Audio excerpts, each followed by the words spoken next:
안녕하십니까. 종로학원 국어 강사 이윤정입니다. 드디어 올해의 수능 시험이 끝났네요.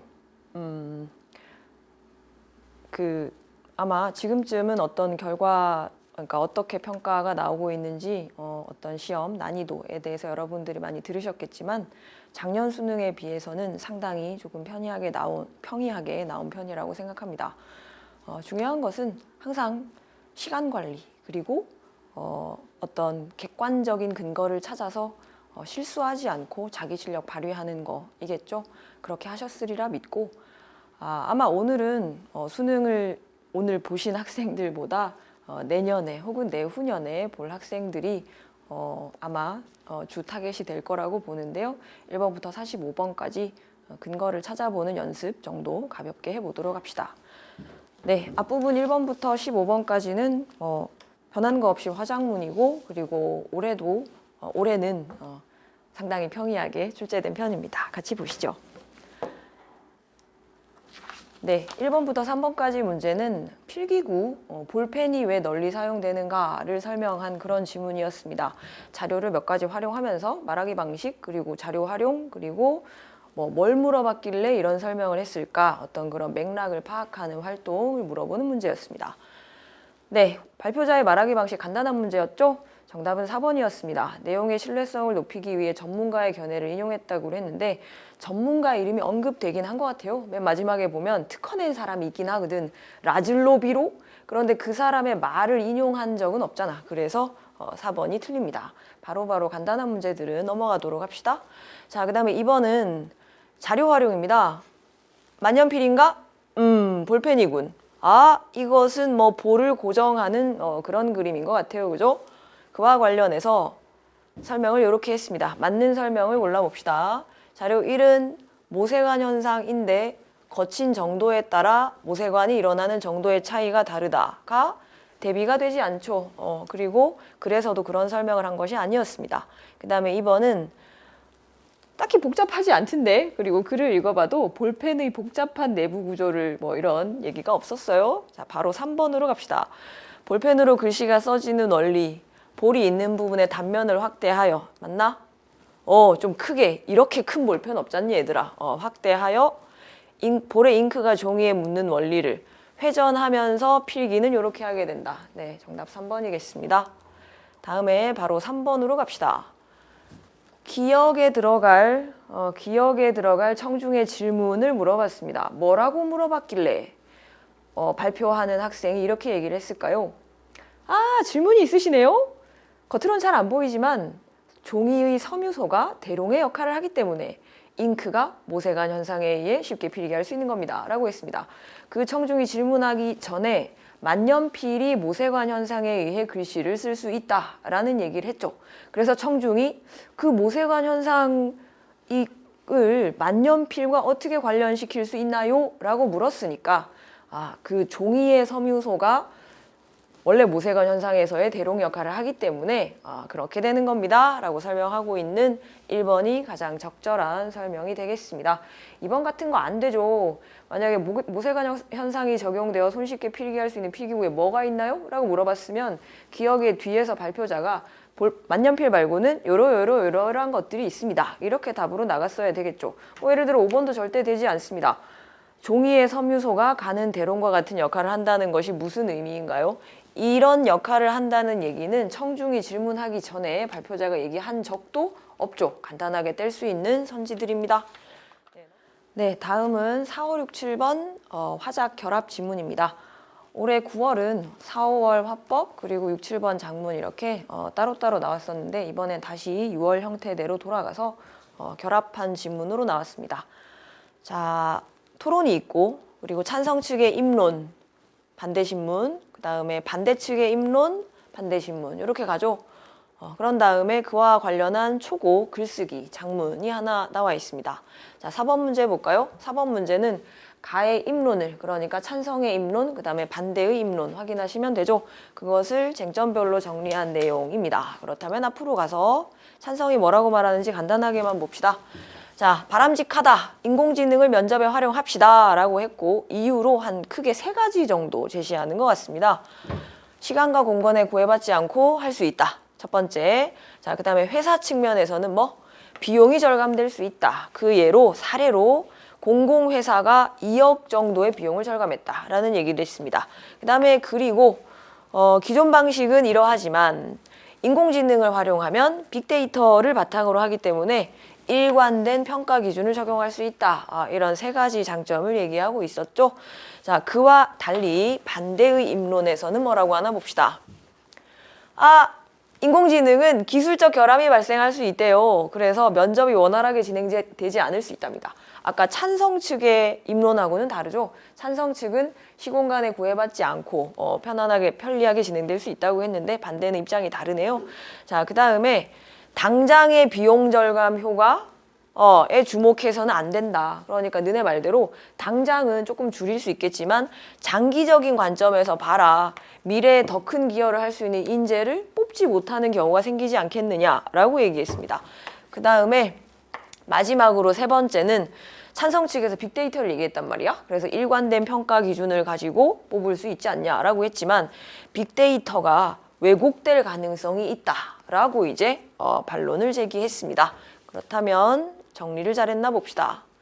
자, 찬성이 처음에 때와 장소에 얽매이지 않고 아까 찬성 1에 네모 쳐져 있는 부분에 바로 한 줄 밑에 시간과 공간에 구애받지 않고라고 나와 있었죠. 그 다음에 그에 대해 기술적 결함으로 인한 문제가 있을 수 있다. 오히려 불편할 수 있다. 라고 반대 측도 첫 번째 근거로 제시했습니다. 1번 맞고. 그 다음에 찬성 1이 두 번째, 과연 경제적이냐. 얘는 경제적이라 했었지, 그지? 그리고 아까 공공회사가 얼마 절감했다고? 2억이었어. 그래서 2억 절감했다는 사례도 얘기했었습니다. 자, 그러자 그와 관련해서 반대 1은 반론에서 단기적으로는 비용 절감 효과가 있겠지만 장기적으로는 뭐 인재를 놓칠 수가 있다. 그런 얘기를 했죠. 그러면 3번도 적절하고. 그 다음에 4번 봅시다. 인공지능 활용한 평가. 주관의 영향을 받지 않고. 맞아, 그지? 찬성이 세 번째로 얘기한 주관 면접자의 주관에 개입될 가능성이 원래는 큰데 기존 면접은 큰데 인공지능을 활용하게 되면 일관된 평가 기준을 객관적 일관된 평가 기준 딱이네. 자, 그렇다면 정답은 5번입니다. 뭐라고 얘기했더라? 빅데이터를 쓰는데 그것이 왜곡될 수 있다라고 반대 1이 세 번째 근거로 얘기했죠. 자, 여기서 정리가 잘 됐나 봅시다. 왜곡될 수 있다는 맞는데 이 말은 적절하지 않죠. 빅데이터에 근거하지 않는다라는 말은 적절하지 않은 말입니다. 이렇게 되게 간단하게 뗄 수 있는 틀린 선지였네요. 네, 그 다음에 5번으로 가봅시다. 5번은 A, B 부분에 대한 얘기인데 A가 뭐지? A는 좀 전에 입론을 물어봤으니까 이제 반대 신문하고 그에 대한 어떤 답변이 들어있는 A 부분 그리고 B 부분에 대한 질문입니다. 각각 물어보고 있으니까 하나하나 확인을 해볼까요? 정답이 빨리 나와야 될 텐데, 그지? 자, 5번에 1번. A에서 반대 2는 상대 측이 제시한 근거의 적절성의 의문을 제기하며 적합한 사례를 요구하고 있다. A의 반대 2가 뭐라고 얘기했지? 주관이 개입될 여지가 있다고 하셨는데요. 오히려 면접관의 견해가 되게 중요한 거 아닐까요? 라고 얘기했습니다. 적합한 사례를 요구한 게 아니라 그대가 지금 얘기한 근거가 적절하지 않은 견해다. 타당하지 않다라고 얘기한 것이죠.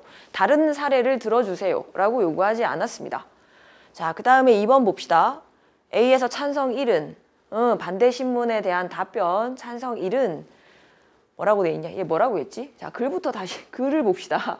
그래서 찬성 1이 면접관의 견해가 오히려 중요하지 않겠습니까?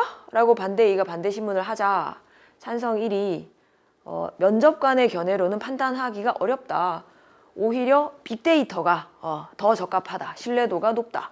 설문조사를 봐도 인공지능을 활용한 면접을 신뢰한다는 비율이 높다라고 얘기했답니다. 설문조사를 근거로 들었어요.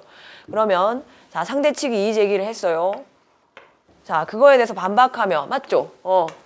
아니라고. 오히려 면접을 할 때 잠재력을 판단하는 거는 면접관의 견해가 중요하지 않다라고 반박을 했으며 자료를 통해 무슨 자료 썼지? 설문자료. 오케이. 자료를 통해 내가 맞다라고 한 번 더 주장하고 있죠. 그래서 정답은 2번이 되겠습니다. 자, 다음에 6번으로 넘어갑시다. 네, 6번은 그림이 크게 나와 있어요. 그죠? 지금 칠판에 글씨가 잘 안 보여서 이 시험지를 좀 보고 진행을 하겠습니다. 다음은 가해 청중으로 참여한 학생이 나를 이제 장문으로 간다. 작성한 과제 학습장의 일부다. 나에 반영되지 않은 것은 이거 어떻게 하면 되지? 나를 딱 펴놓고 정리가 잘 됐나? 나의 내용하고 전혀 맞지 않는 정리이면 맞지 않는 전략이면 틀렸다라고 바로 정확하게 확인하고 나면 넘어가면 됩니다. 자, 1문단의 글쓰기 전략 그리고 1문단을 봅시다. 1문단의 전략. 논제에 대한 나의 입장을 밝히며 반대한다, 찬성한다. 인공지능 앞에서 면접을 치르는 인간의 모습에 대한 느낌을 제시해야겠다. 느낌. 아까 어디 있던데? 진땀을 흘리는 인간의 모습을 생각하면 안타깝다. 느낌이죠, 그죠? 활용하는 것은 바람직하지 않다. 자기의 입장도 정확히 제시했습니다. 오케이, 그러면 글쓰기 전략, 기억은 적절하죠? 그 다음에 니은 전략은 뭔가 볼까? 니은 전략은 인공지능이 지닌 기술적 결함을 근거로 활용하여 기계가 인간을 평가하는 것이 정당하지 않음을 강조해야겠다. 이 문단에 인공지능이 지닌 기술적 결함을 근거로 활용해야 됩니다. 이 문단 무슨 얘기하고 있나? 인공지능은 도구일 뿐이다. 도구가 인간을 평가할 수 있는가에 대해 생각해 볼 필요가 있다. 도구가 인간을 평가하는 건 타당하지 않다. 인공지능은 도구일 뿐이고 도구에 의해서 오히려 중요한 주체인 인간이 평가당해선 안 된다라는 얘기를 하고 있죠. 뭐에 대한 얘기는 없다? 기술적 결함에 대한 얘기는 없습니다. 따라서 정답은 2번이 되죠. 자, 그 다음에 7번으로 갈까요? 보기를 바탕으로 나의 끝부분에 새로운 문단을 하나 더 쓴다 할 때 그 내용을 물어봤습니다. 친구가 고마운 친구일세 조언을 해줬구나. 1문단에서 제기한 첫째 물음 이 뭐더라 얘들아? 첫째 물음이 물음이 두 가지가 있었구나. 첫째 물음은 인공지능이 인간을 대신할 수 있을까? 야, 대신할 수 없다라는 예의 어떤 얘기가 나와야 된다라는 것이고, 그 다음에 둘째 물음에 대해서는 이 문단에 썼던 두 단어를 활용하라 했습니다. 이 문단에 썼던 두 단어를 활용하라 라는 조건이 붙었네, 그지? 해서 뭘 드러내라? 인간과 인공지능의 관계를 드러내라 라고 했습니다. 그렇다면 일단 입장을 드러내야 돼요, 그죠? 대신할 수 있을까에 대한 입장. 뭐 1번이나 4번이나 2번에 잘 드러나 있네요, 그죠? 잘 드러나 있는데 그러면 우리 그걸 찾는 것보다 둘째 조건을 가지고 찾는 게 좀 빠를 수 있겠다. 이 문단에 썼던 두 단어를 활용하여 인간과 인공지능의 관계. 자, 이 문단을 보면 아까 우리 좀 읽어봤잖아. 앞에 문제 풀다가. 인공지능은 뭐일 뿐이다? 도구일 뿐이다. 사실 도구에 의해서 인간이 평가당하는 거는 문제가 있다. 도구는 객체고 인간은 주체니까. 내용이 길지도 않아요. 이런 얘기였어요. 지금 내가 말한 단어, 그러니까 여기 있는 단어 중에 두 개를 활용해서 인간과 인공지능 간의 관계를 잘 드러내고 있는 거를 보면 4번이죠. 주체는 인간이고 인공지능은 인간이 이용하는 객체일 뿐이다 라고 정확하게 얘기하고 있습니다. 7번은 정답률이 그렇게 낮지도 않을 것 같습니다. 별로 어렵지 않은 문제였다고 봅니다. 자, 그 다음에 8번에서 10번 지문으로 가봅시다. 학교 신문이네요. 사투리, 지역 방언 보호와 관련한 어떤 초고랍니다. 네, 8번은 글쓰기 계획 중에 나에 활용되지 않은 거, 글쓰기 계획, 그리고 실제로 쓴 글, 나를 확인 바로바로 하면서 확인해 주셔야 될 것 같고, 그 다음에 9번은 보완 자료, 추가 자료를 가져왔답니다. 그래서 활용 어떻게 할 거냐, 자료 활용 방안. 다음에 10번은 고쳐쓰기인데 고치고 나서 다시 고쳐 썼으니 뭐가 중간중간 바뀌었다를 확인해 주면 되겠죠. 8번부터 봅시다. 기억, 니은을 활용하여 글쓰기 계획을 세웠는데 나에 활용되지 않아. 자, 기억 볼까요? 지역 방언이 사라져가는 실태를 잘 모른다. 나도 잘 몰라. 문제야, 그지? 그 다음에 니은, 방언의 가치에 대한 인식이 부족하대. 그와 관련하여 나의 글 나가 여기부터네요. 자, 확인해 봅시다. 1번부터 5번까지 하나하나. 1번. 기억을 고려하여 실태. 기억이 뭐였지? 실태를 잘 모르고 있다. 그러니까 알려줘야겠다. 알려주는 글 내용을 써줘야지. 해서 1번에 보면 지역 방언 사용 실태를 보여주는 조사 결과를 제시한다 했습니다. 나오나? 여기 있네. 조사. 잘 안 쓰고 있구만. 그지? 조사 결과를 제시했습니다. 그 다음에 2번에 기억을 고려하여. 자, 똑같은 거야. 사라져가는 실태를 잘 모르고 있대. 자, 그래서 소멸 위기 언어로 등록될 정도로 심각한 위기에 처한 지역 방언이 있다. 요 있네? 제주 사투리를 제시했습니다. 자, 그 다음에 3번도 기억을 고려하여 문제의식을 환기하기 위해 지역 방언으로 인해 의사소통에 어려움을 겪었던 경험을 제시한다. 이게 무슨 말이야? 사투리가 심해서 의사소통이 잘 안 되더라. 이런 얘기죠. 여러분, 그러니까 학생의 초고에 사투리가 심해서 의사소통이 안 되더라. 라는 얘기가 있었어요? 없죠. 그래서 3번이 틀린 것입니다. 자, 그 다음에 9번으로 갑시다. 9번이 뭐였더라? 방금 봤는데 까먹었네. 자료 활용. 언어의식 조사. 표준어 사용자가 사투리 사용자와 대화할 때 어떤 느낌을 받는가? 오, 편하고 친근하대. 2010년에. 근데 2015년이 되니까 그거 조금 줄었네. 그 다음에 불편하고 어색하다는 조금 한 2.1%. 산수 빠르지? 2.1% 정도 늘었네요. 밑에는 별로. 자, 그 다음에 자료 2. 전문가 인터뷰입니다. 무슨 내용이야? 방언 사용 지역에서 표준어가 높은 비율로 사용되고 있다.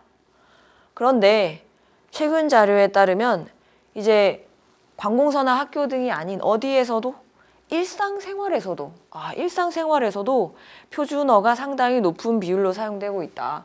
사투리를 쓰는 지역이었는데 요즘은 그렇다는 거라. 왜? 표준어가 세련됐다고 생각하기 때문이다. 이런 전문가의 인터뷰가 있었습니다. 자, 그러면 자료를 어떻게 활용할 것인가를 물어봤는데요. 1번. 네, 지역 방언에 대한 긍정적 느낌의 비율과 부정적 느낌의 비율 변화 양상이 상반된다. 아까 그 표에서 긍정이 조금 줄었어, 그지? 그리고 부정적인 게 조금 늘긴 했어요. 자, 근데 그런 점에서 과연 지역 방언에 대한 무관심을 원인으로 추가해야겠나? 무관심하고는 상관이 없죠. 그러니까 긍정적인 게 줄고 부정적인 게 는다. 이걸 가지고 무관심이 원인이다 라고 하는 것은 논리적 관계가 맞지 않죠.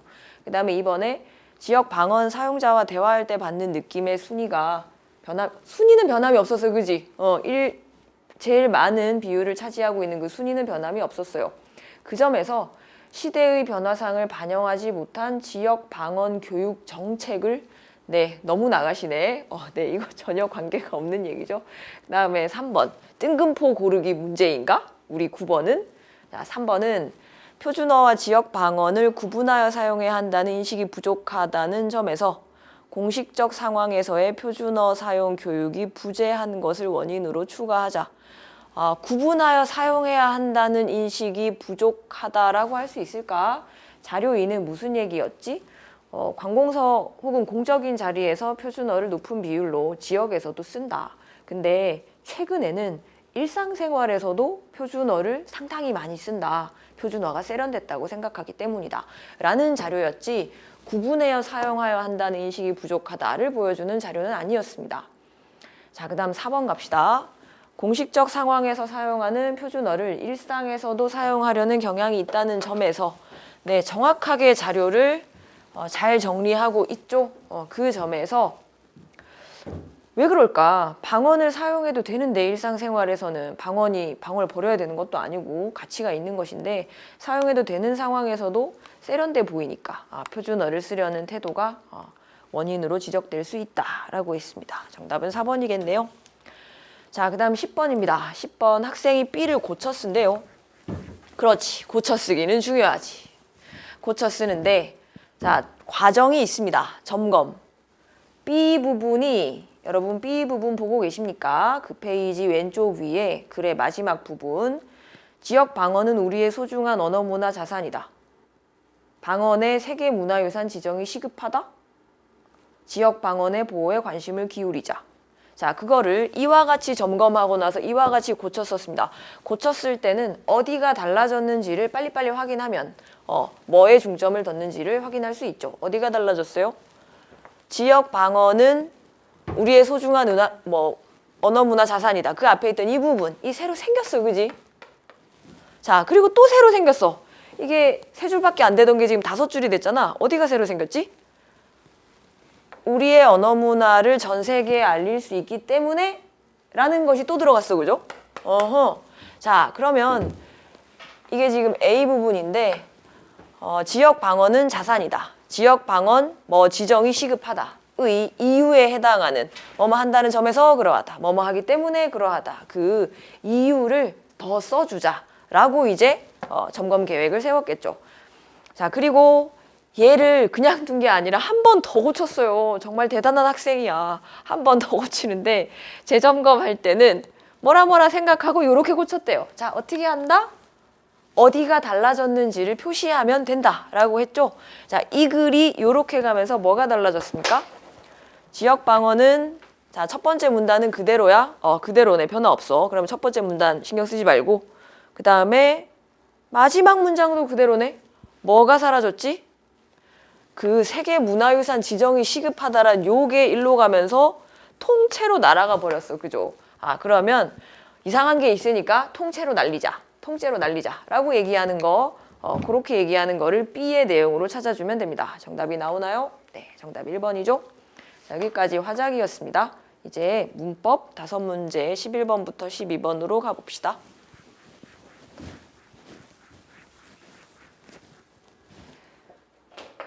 네, 11번부터 12번은 어떤 지문이 나올지 상당히 궁금했는데 다이어의 특징에 대해서 나왔습니다. 다이어의 특징에 대해 좀 더 알아보자. 첫째, 여러 가지가 나오네요. 그죠? 다이어는 중심적 의미가 있고 1번 의미 있죠. 어떤 단어가 있을 때 1번 핵심 의미가 중심이고 2, 3, 4, 5 이런 의미들은 다 주변 의미입니다. 자, 그 중에서 주변 의미로 사용되었을 때는 문법적 제약이 나타나기도 한다라는 거를 첫 번째 특징으로 제시했습니다. 예를 들어 주고 있네요. 그죠? 주변 의미로 나타날 때는, 사용됐을 때는 제약이 좀 있다. 자, 그 다음에 둘째 특징은 주변 의미는 그 새로 생긴 의미가 기존의 의미보다 멋이 강화된다? 좀 추상적이다. 라고 얘기했습니다. 나중에 그 밑에 나오는 11번에서 써먹는 것 같더라고요. 이 특징. 그 다음에 셋째, 다의어의 특징 셋째는 의미들이 서로 관련성이 있대. 오, 신기하다. 나 관련성 없어 보이는 것들도 좀 있다고 생각했는데 관련성이 있답니다. 자, 그리고 예를 하나 줬어요. 줄의 중심 의미는 당연히 1번인데 2번과 그리고 3번 2와 3이 주변 의미다라고 이렇게 보여주고 있죠. 자, 그 다음에 밑으로 내려가면 그런데 하고 약간 다른 얘기가 나오는 것 같습니다. 여기서부터 새로운 문제와 관련된 거 같죠, 그죠? 12번. 다의어의 의미들이 서로 대립적 관계를 맺는 경우가 있다. 그래, 내가 좀 전에 생각한 게 이거였나 봐. 예를 들어 앞은 아니네, 아닌가 봐. 앞은 아닌지 맞는지는 보도록 합시다. 앞은 향하고 있는 쪽이나 곳이 중심 의미인데 앞세대의 입장, 앞으로 다가올 일에서는 앞세대의 입장이라고 할 때는 우리 이전 세대란 뜻이잖아. 근데 앞으로 다가올 일이라는 거는 미래를 얘기하는 거니까 다르죠. 대립적인 관계이죠. 이거는 과거를 바라보냐 미래를 바라보냐 어느 방향을 앞으로 바라보느냐에 따른 차이다. 여하튼 의미적 관련성은 유지되니까 다의어는 다의어다라고 했습니다. 본 김에 12번부터 먼저 할까요? 네, 12번은 영희와 민수가 대화를 나눕니다. 대화를 나누는데 영희가 자료 좀 줄래라고 하자. 너 빚쟁이 같다. 맡겨놓은 거 있냐? 영희가 이틀 뒤에 모임이라고 금방 문자 메시지가 왔는데 근데 빚쟁이라니. 내가 언제 돈 빌린 것도 아니고. 여러분, 영희는 빚쟁이란 단어를 무슨 의미로 지금 쓰고 있어요? 돈 빌린 거라는 어떤 뜻으로 지금 얘기했죠. 자, 그러자 민수가 아니 꼭 빌려준 돈 받으러 온 사람 같다고 얘기하고 있습니다. 그러면 그 뜻이 아니라 나는 요런 뜻, 민수가 얘기하는 뜻은 돈 받으러 온 사람, 이란 뜻이죠. 하나의 단어인 빚쟁이를 그렇게 영희와 민수가 두 가지 의미로, 그리고 약간 대립적인 의미로 받아들이고 있네요. 자, 그 다음에 그 부분도 이상해. 그 앞부분에 영희가 말한 금방 문자 메시지가 왔다. 이거는 좀 전에, 그러니까 과거에 왔다. 이거잖아. 근데 밑에 내려가면 민수가 얘기하는 아까 출발했다니까 금방 올 거야. 이건 뭐지? 지금으로부터 조금 있다가 미래와 관련되는 거니까 시간에 아까 그 설명한 앞이라는 단어를 예로 들어 설명한 것처럼 똑같은 단어인데 어디를 바라보느냐에 따라서 대립적인 의미 관계가 있다. 그러나 관련성은 유지된다. 라고 볼 수 있죠. 그래서 정답은 2번이 됩니다. 5번으로 착각한 친구가 있을 수도 있을 것 같아요. 근데 뒤는 영희가 이틀 뒤에 라고 할 때 미래의 의미야. 그죠? 그리고 또 뒤가 어딨냐? 발표 끝난 뒤에. 이것도 미래의 의미죠. 그래서 대립된다고 보기는 힘듭니다. 자, 앞으로 가서 11번 볼까요? 11번은 글 읽고 내용을 좀 확인해 주는 건데 우린 좀 전에 살짝 읽어봤으니까 네, 글씨가 잘 안 보이네요. 1번에 대부분의 아이들이 이 의미보다 저 의미를 먼저 배운다. 중심적 의미, 주변적 의미가 있을 때 습득의 시기에 대한 얘기가 사실은 첫 번째 문단에 있었습니다. 중심 의미가 습득의 시기가 빠르다라고 했죠. 오케이? 1번 그러면 천체의 일부라는 그런 의미를 먼저 배우게 되겠죠. 그 다음 2번 착석하다의 의미로 쓰이는 빈도가 요직에 앉다, 직위나 자리를 차지하다. 그러니까 중심적 의미로 쓰이는 빈도가 주변 의미로 쓰이는 빈도보다 더 높다 했습니다. 빈도도 아까 있었겠죠? 근거 확인하면 됩니다. 사용 빈도가 높다라고 했습니다. 자, 그 다음 3번 결론에 이르다와 포기하기에는 아직 이르다에서 이르다. 결론에 이르다는 결론에 도달하다, 도착하다, 다다르다. 포기하기에는 아직 이르다. 이거는 시간적인 어떤 개념이죠. 완전 관련성이 하나도 없습니다. 따라서 다이어라고 볼 수가 없다가 3번이고 그 다음 4번 볼까요? 팽이를 돌리다는 어법에 맞는데 침이 생기다라는 의미의 돌다는 군침을 돌리다로 쓰이지 않으니 군침이 돌다의 돌다는 주변 의미로 사용된 것이다. 네, 맞네요. 자, 그 다음에 5번 봅시다.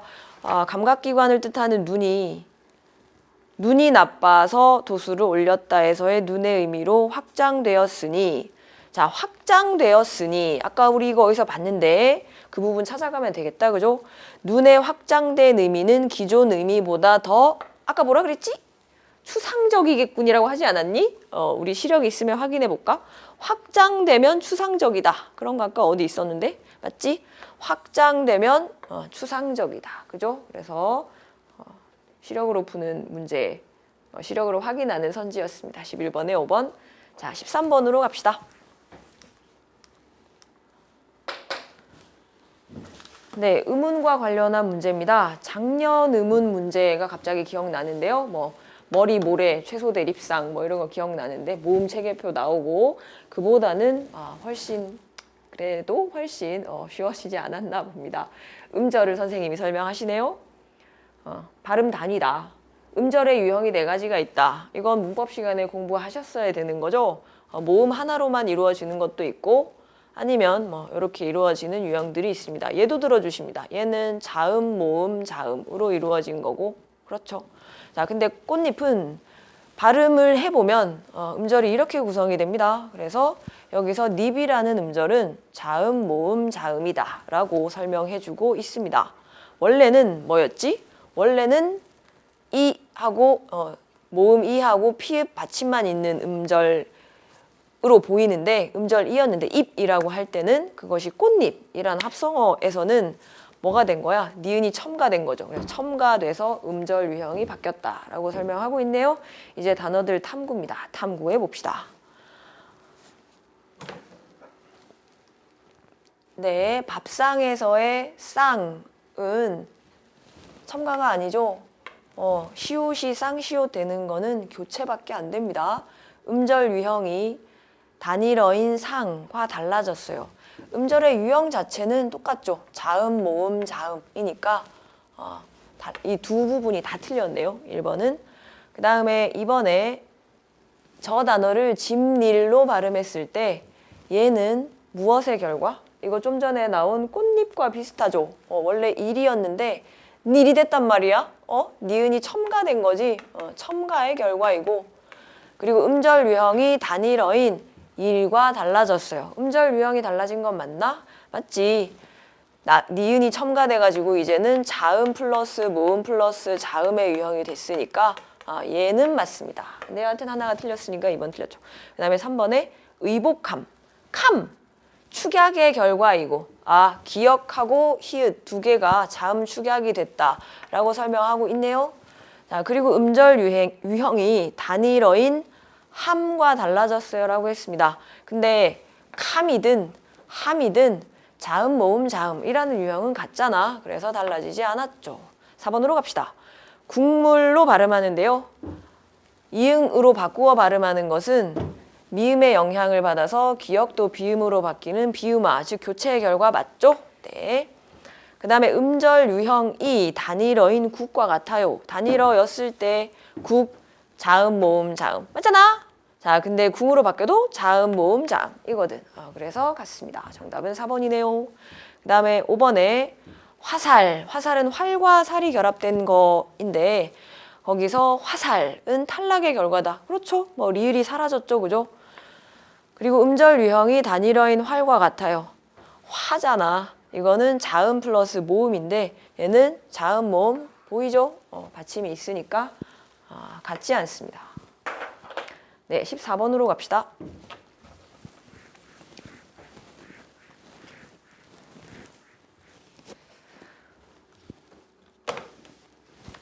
네, 14번 문제는 시제와 관련해서 관형사형 어미를 여러 개 예로 주고 이제 콕콕콕 찍어서 설명하는 건데 이게 아무래도 뭐야 어디까지 갔니? A, B, C, D, E, F, G까지 가는 바람에 시간이 좀 걸리지 않았을까 정도 생각해 봅니다. 네, 관형사형 어미의 형태는 시제 및 품사에 결정된다. 자, 시제와 품사를 가지고 이제 설명할 건가 봐, 그지? 그러네. 자, 밑줄 친 단어의 품사와 시제를 분석하여 어느 거에 해당하는지 넣어보자라고 했습니다. 뭐 방법이 두 가지가 있겠죠. 뭐 이렇게 분석해가지고 하나하나 끼워 넣는 거. 그 다음에 선지에서 말하는 거 보고 틀린 설명 지워주는 거. 어떻게 할까요? 후자로 해볼까요? 네, 1번 A의 뜬에 쓰인 어미 니은은 기역에 해당한다. A의 뜬에 쓰인 니은은 기역에 해당한다. 기역이 어디 있냐? 에헤, 태양이 하늘에 뜬다. 뜬다가 되잖아. 저거 동사잖아. 그러면 1번은 바로 틀리죠. 이거 동사임. 자, 그 다음에 2번 B의 부르던과 C의 푸르던에 쓰인 어미 더는 디귿에 해당한다. 디귿이 뭐야? 디귿이 이거네. 형용사네. 얘들아 왠지 빨리 뗄 수 있을 것 같지 않냐 이제. 품사가 구분이 되면 빨리 뗄 수 있을 것 같아요. 그죠? 부르던과 푸르던이 디귿이다. 푸르다는 형용사가 맞지만 부르다는 동사잖아. 그래서 B 때문에 안 됩니다. 동사 형용사 구분할 줄 아시죠? 는다 혹은 니은다가 되면 동사예요. 부른다가 되잖아. 뜬다가 되잖아. 그러면 둘 다 동사입니다. 둘 다 이쪽에 들어갈 수 없어요. 자, 그 다음에 3번 갑시다. D. D의 남은과 그 다음에 F의 찬. 자, 남은과 찬에 쓰인 어미 혹은 요거 니은은 니은에 해당한다. 니은? 동사이면서 과거를 표시하는 거 맞나? 동사이면서 과거를 표시하는 니은 혹은 은이라. 자, 맞네. 운동장에 남은 아이들. 그 다음에 이미 아이들로 가득 찬 상태잖아. 이미 찼어. 과거야, 과거. 그리고 남는다, 찬다가 되죠. 둘 다 동사 맞습니다. 그렇다면 정답은 3번이네요. 네, 4, 5번도 봅시다. 읽는 에 쓰인 어미 니은이 니은이다. 네가 읽는 소설, 요거, 그거가 니은에 해당한다. 니은이 어딨니? 이게 니은이야. 이게 니은이야. 네가 읽는 소설이고 과거 아닌데. 이거 현재죠? 안 돼. 동사는 맞지만 읽는다가 되니까 동사는 맞지만 네가 읽는 소설은 현재니까. 그 다음에 5번 달리기가 제일 빠른 친구는 디귿에 해당한다 했습니다. 달리기가 제일 빠른 친구가 형용사 과거에 해당한다? 빨랐던이라면 모르겠지만 지금 빠른이라고 했죠. 그러면 저것은 현재로 봐야 적절하겠죠. 그래서 5번도 틀립니다. 네, 이게 예문이 좀 많아가지고 아마 확인하기가 조금 긴장된 상태에서는 힘들 수도 있었으리라 보는데 샤프 끝을 잘 활용해서 이거 이렇게 확인하고 잘 푸셨으리라 기대해 봅니다. 자, 그 다음 15번으로 갑시다. 15번은 중세국어 공부, 문법 공부하다 보면 아주 많이 공부하게 되는 그런 내용이었죠. 주격조사. 격조사 중에서도 가장 기본 종로학원 문제에서도 여러 번 나왔었는데요. 주격조사는 의문 조건에 따라 그 다음에 영 형태, 보이지 않는 형태로 그 다음에 짝대기만 쓰는 이로 실현되었다 했습니다. 자음 다음에 이가 나타났다가 기억이야. 근데 얘들아 있잖아. 만약에 이렇게 써져 있을 때 짝대기 썼다고 판단하지 말자. 밥 플러스 이일 때 이렇게 썼다고. 그 다음에 니은 모음 이나 반모음 이 다음에는 자, 둘의 공통점이 뭐야? 하여튼 짝대기가 들어가 있는 경우 정도로 이해하면 되지 않을까요? 네, 다음에는 영 형태로 실현되어 나타나지 않았다. 왜 그렇게 했어요?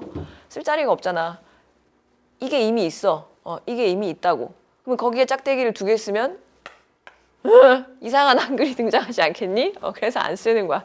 마찬가지. 이게 이미 있잖아. 이게 어떻게 써? 안 쓴다고. 자, 그 다음에 이거 뭐야? 여기는 디귿이 하나 밑에 있네.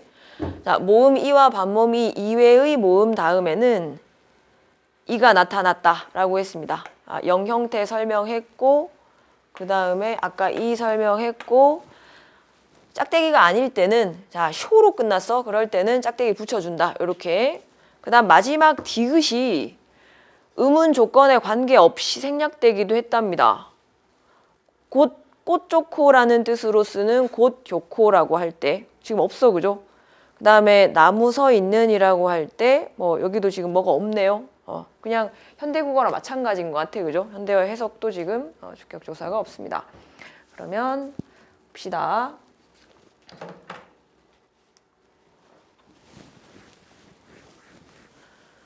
네, 날이 저물어인데요. 저걸 저렇게 했답니다. 어떻게 된 거지?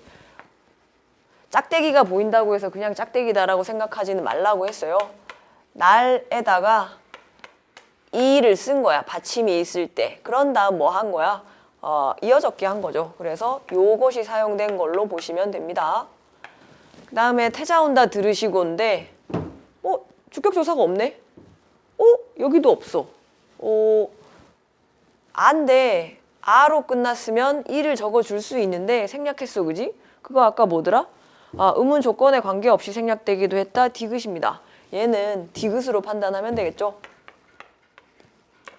자, 그 다음에 개천에 다리가 없도다라고 했습니다. 다리, 일터인데 저거 뭘로 끝났어?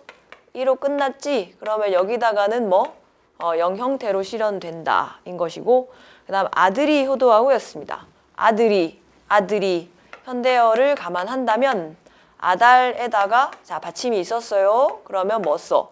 이 써, 그지? 오케이. 요렇게 그런 다음에 이어적기에서 저 형태가 된 겁니다. 공자가 들으시고 주격조사 있네. 그러면 그렇지 이건 자니까 이로 끝나는 모음이 아니니까 그럴 때는 뭐 써준다? 그럴 때 이로 끝나는 모음이 아닐 때 요거 써주는 거. 그러나 그느드와는 상관없었던 그거네요. 그렇다면 정답 나오죠? 네, 15번은 여기까지 15번이었습니다. 그 다음은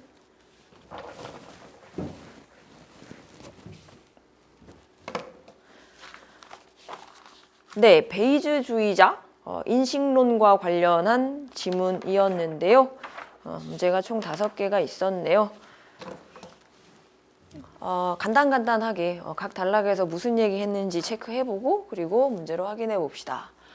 전통적 인식론자는 3가지 태도 중 하나를 가질 수 있다고 본답니다. 참이다, 혹은 거짓이다, 혹은 참거짓 둘 중에 아무것도 아니다. 그 세 가지 태도 하나만을 가질 수 있어요. 자, 반면 자 달라집니다. 베이지주의자는 믿음은 그런 게 아니야. 믿음은 그렇게 톡톡톡 갈라지는 게 아니라 정도의 문제라고 봤답니다. 그리고 예를 들어 설명해 주죠. 그럴 것 같아. 많이 그럴 것 같아. 뭐 그런 믿음의 정도를 표현했다. 그래서 믿음의 태도를 풍부하게 표현할 사람들이 이 사람들이다. 라고 했습니다. 자, 그러면 전통적 인식론자와 베이지주의자의 차이 아시겠죠? 저분들은 참 아니면 거짓 아니면 참거짓 아무것도 아니다. 이 세 가지로 믿음을 얘기하는 반면 베이지주의자는 정도를 가지고 얘기한다. 자, 그렇다면 두 번째 문단. 우리는 종종 어떤 명제가 참인지 거짓인지 그전에는 몰랐다가 새롭게 알게 될 때가 있답니다. 그걸 베이지주의자의 표현으로 바꾸면 네, 글이 잘 안 보이네요. 강한 믿음의 정도. 이 베이지주의자들은 여하튼 정도가 중요하구나. 그래서 믿음의 정도가 어떻게 변하는지를 설명을 하는데 이에 따르면 어떤 사람이 특정 시점에 명제 A가 참이라는 것 혹은 거짓이라는 것 어떤 그런 새로운 사실을 알게 되면 B에 대한 인식 주체의 변화가 어떤 무엇에 적용을 받는 뭔가 큰 문제가 나올 듯한 예감이 들죠, 그죠? A에 대한 새로운 정보를 알게 되면 A가 참이다 혹은 거짓이다라는 새로운 정보를 알게 되면 그것이 B와 큰 관련을 맺게 된다. 네, 만약 인식 주체가 A가 참이라는 걸 새롭게 알게 되면 B가 참이라는 거에 대한 그 주체의 믿음의 정도가 애초의 믿음의 정도에서 A가 참이라는 조건 하에 B가 참이라는 믿음의 정도로 되어야 함을 의미한다. 예를 들어, 네, 우리가 이해를 못할까 봐 예까지 들어줍니다. 갑이 요거를 약하게 믿고 있고 그리고 오늘 비가 온다가 참이라는 조건 하에서는 내일 비가 온다가 참이라는 것을 강하게 믿는다고 하자. 좀 전에 설명한 조건화 원리에 따르면 새롭게 뭔가 갑이 알게 된다면 그러면 어떻게 되겠어? 새로운 사실 알게 된다면 더 강하게 믿게 된다라고 예를 들어 설명해 줬습니다. 자, 그리고 뒤에 두 문장이 붙어 있는데 평가원은 그냥 어떤 다른 얘기를 붙이지 않죠. 다 써먹죠. 무슨 내용을 두 개 붙여놨냐면 새롭게 알게 된 명제가 방금 전에 예를 들어 설명할 때 하나였잖아. 근데 동시에 둘 이상일 때도 마찬가지래요. 새롭게 알게 되는 게 있으면 그것이 믿음의 정도에 또 영향을 미치게 됩니다. 조건화 원리에 따라. 다만, 네, 두 가지가 아니라 한정 지어주는 거였구나. 단, 이 원리는 믿음의 정도에 관한 거고 행위에 관한 것은 아니라 했습니다. 베이지주의자는 정도. 자, 그 밑에 보면 명제들 중에는 새롭게 알게 된 명제와 관련된 것도 있지만 그렇지 않은 것도 있다. 무슨 말이지? 새롭게 알게 된다 해도 베이지주의자들에 따르면 관련 없는 명제를 알게 됐다 했을 때는 그러면 관련이 없는 명제였다면 그러면 믿음의 정도는 변하지 않는답니다. 서로 완전 관련 없는 명제. 오늘 비가 온다. 다른 은하에는 외계인이 존재한다는 관련이 없잖아. 그러면 이걸 알게 됐다 해도 얘에 대한 믿음의 정도는 변함이 없다라고 설명한 겁니다. 특별한 이유가 없는 한 믿음의 정도는 유지되는 거다라고 지금 얘기해주고 있네요. 자, 마지막 문단은 그래서 그 주의자들은 상식적으로 당연하게 여겨지는 생각을 정당화하기 위해서 기존의 믿음의 정도를 유지한다. 뭐 이런 실용적 효율성을 호소할 수 있다 했습니다. 이유 없이 우리의 생각을 굳이 바꾸는 거 에너지 낭비잖아. 그런 얘기를 하고 있고요. 네, 실용적 효율성의 관점에서는 기존의 믿음의 정도를 유지하는 것이 합리적이다라고 글이 정리가 되고 있습니다. 네, 16번.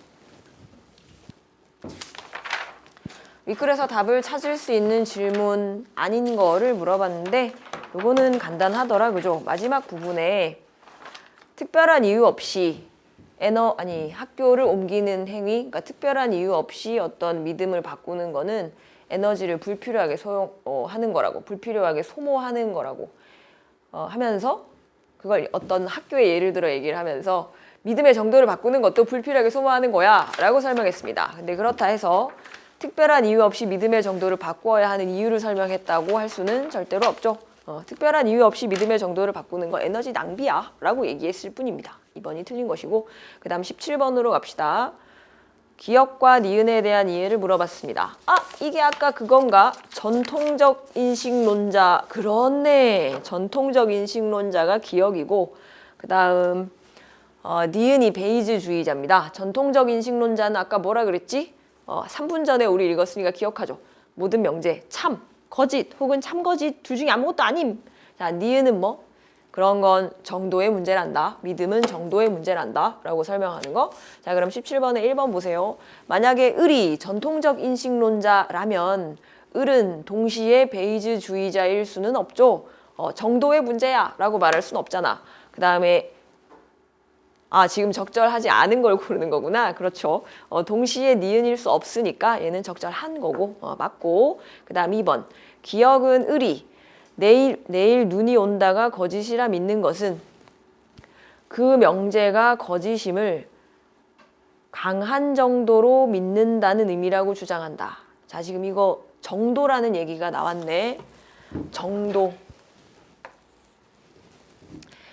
정도는 누가 얘기하는 거지? 베이즈주의자.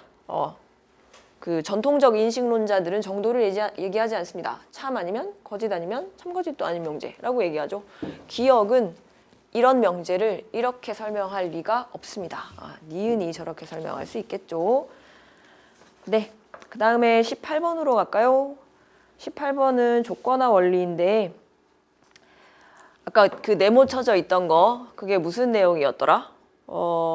앞으로 샥샥샥 돌아가서 우리가 빨리 찾을 수 있을까? 네, 여기 있네요. 조건화 원리를 길게 설명했습니다. 처음에 설명할 때 이해가 잘 안 될까 봐 얘까지 들어줬었죠. 새로운 거를 알게 되면 믿음의 정도, 다른 명제에 대한 믿음의 정도가 그 새로운 명제로 인해 생긴 조건 하에 달라질 수 있다라는 거를 의미한다 라고 했습니다. 그죠? 찾아봅시다. 그와 같이 설명하고 있는 선지를 찾아봅시다. 1번, 에너지를 불필요하게 소모하더라도 특별한 이유 없이 믿음의 정도를 바꾸는 것은 합리적이다. 지금 이거는 마지막 문단과 관련한 얘기이고 조건화 원리하고는 전혀 상관없죠. 그리고 베이즈주의자들의 논의하고도 맞지 않습니다. 새로운 명제의 참 거짓 여부를 알게 됐을 때 그것과 관련된 어떤 명제의 그 명제에 대한 믿음이 이제 조건화로 설명이 된다라고 얘기해주는 다른 선지가 어디 있지 않을까요? 네, 2번을 볼까요? 어떤 행위를 할 특별한 이유가 있더라도 믿음의 정도의 변화 없이 그 행위를 해서는 안 된다고 말해. 얘들아, 아까 무슨 단이라는 제한을 걸어준 진술이 하나 있었어요. 조건화 원리라는 것은 말이지 믿음의 정도에 관한 것이고 행위에 관한 것은 아니라고 했죠. 저런 진술은 다 이유가 있어서 주는 거야. 행위 얘기하면 안 돼. 조건화 원리 얘기하면서. 그래서 18번에 2번은 아주 명확하게 떨어집니다. 행위에 대한 얘기라고 설명해 버려서. 자, 그 다음 3번 봅시다. 새롭게 알게 된 명제와 관련 없는 명제에 대해 우리의 믿음의 정도가 어떠해야 하는지에 대해서 말해주지 않는다. 인데 얘들아, 관련 없는 명제는 뭐라? 관련 없는 명제는 어떻게 하면 된다고 했지? 아까? 관련 없는 명제에 대한 믿음의 정도는 변하지 않아야 한다라고 얘기해줬어요. 말해주지 않는다가 아니라 얘기해줬어요. 자, 그 다음에 4번으로 갑시다. 어떤 명제가 참인 것을 새롭게 알게 되고 그리고 동시에 그와 다른 명제가 거짓인 것을 새롭게 알게 되었을 때 얘들아, 명제 몇 개를 알게 됐니? 2개를 알게 됐지, 그지? 근데 아까 우리 어디서 봤잖아. 다만이라고 하기 그 전에 그러니까 하나의 명제의 참 거짓을 알게 됐을 때, 관련 있는 명제일 때, 그때 말고 뭐를 알게 됐을 때도 조건화 원리는 동시에 2 이상인 경우에도 적용된다고 얘기해줬잖아. 지금 거의 이 부분이 18번의 정답을 신속 정확하게 판단하는데 도움이 많이 됐을 것 같습니다. 그죠?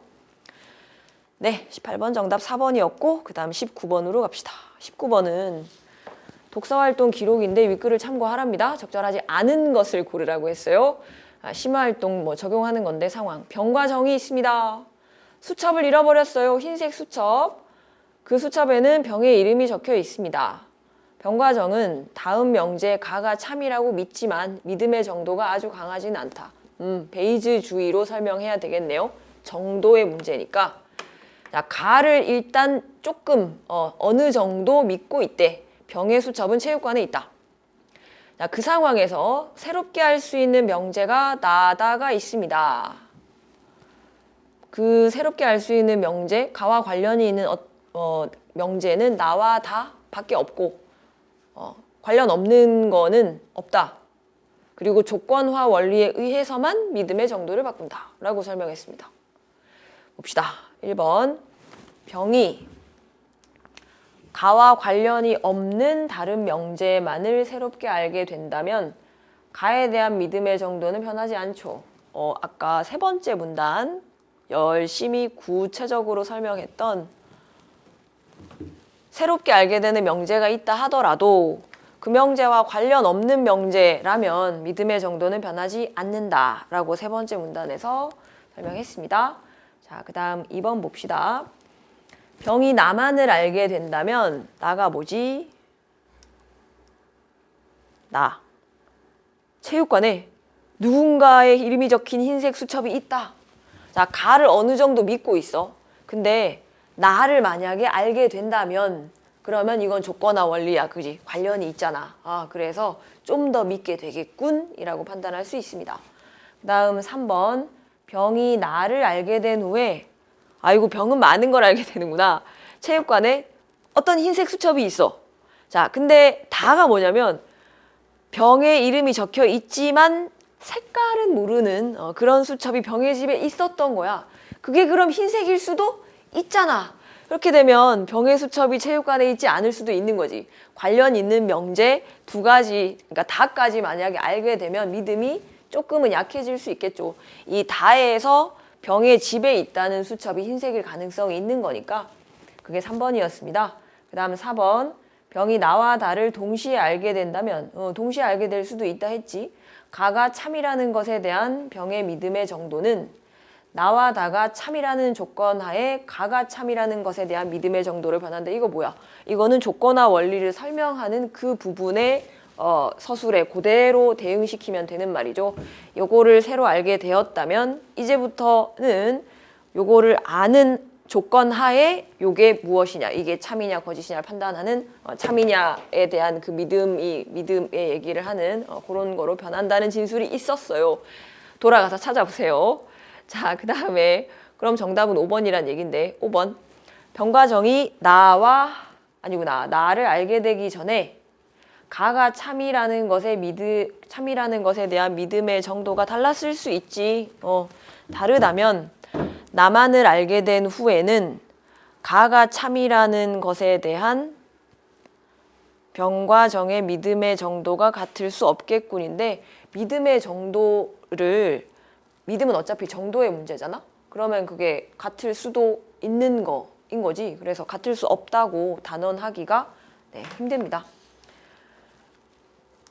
네, 20번 문제는 어휘 문제고 뭐 별 문제 없었어요. 그죠? 무엇에 의거하여 진행되다라고 하는 2번이 정답이겠습니다. 넘어갑시다. 21번부터 25번까지는 우와, 나왔다.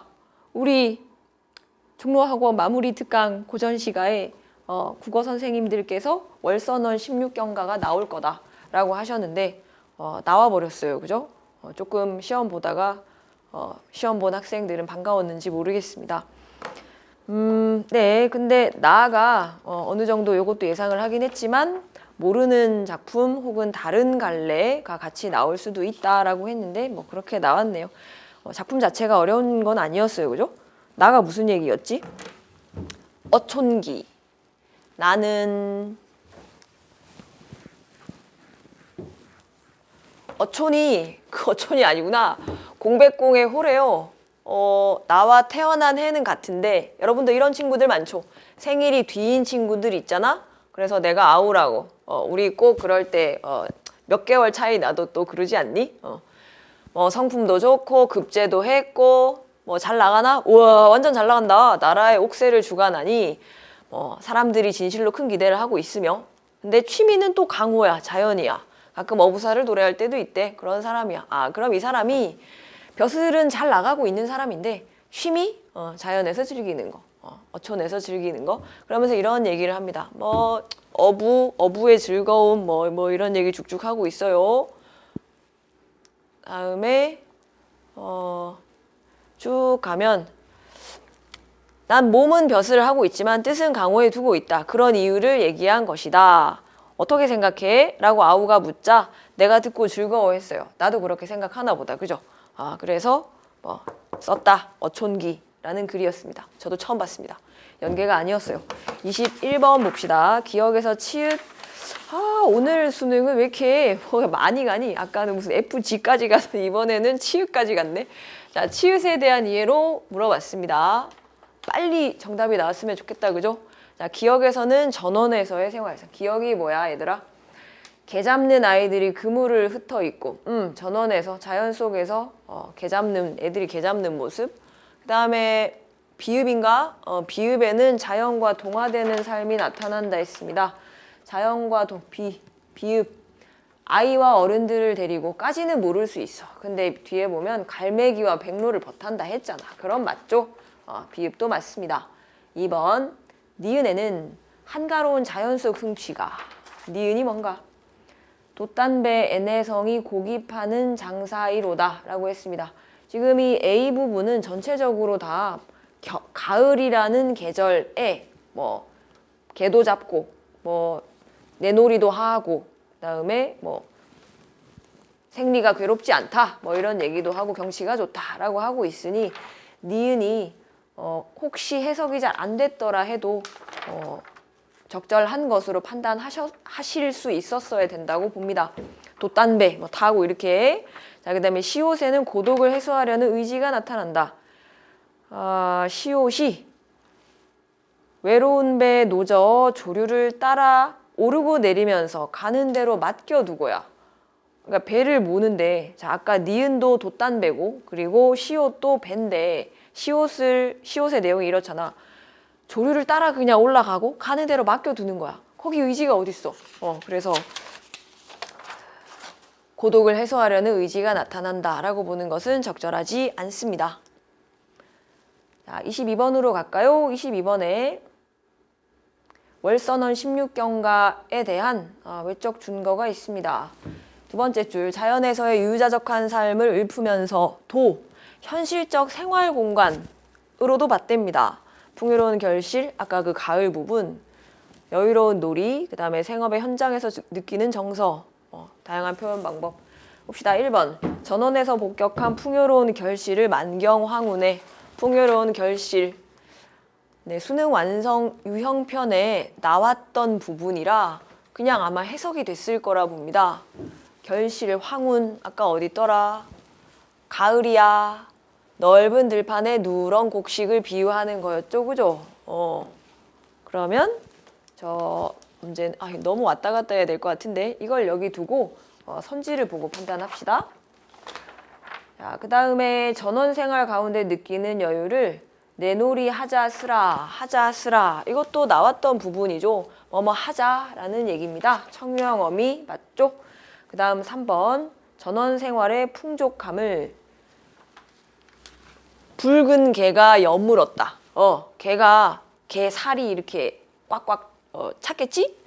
누른 닭이 살졌다. 튼튼하게, 통통하게 통통하게 살이 올랐다. 그런 색채 이미지에 담아 드러냈다라고 할 수 있습니다.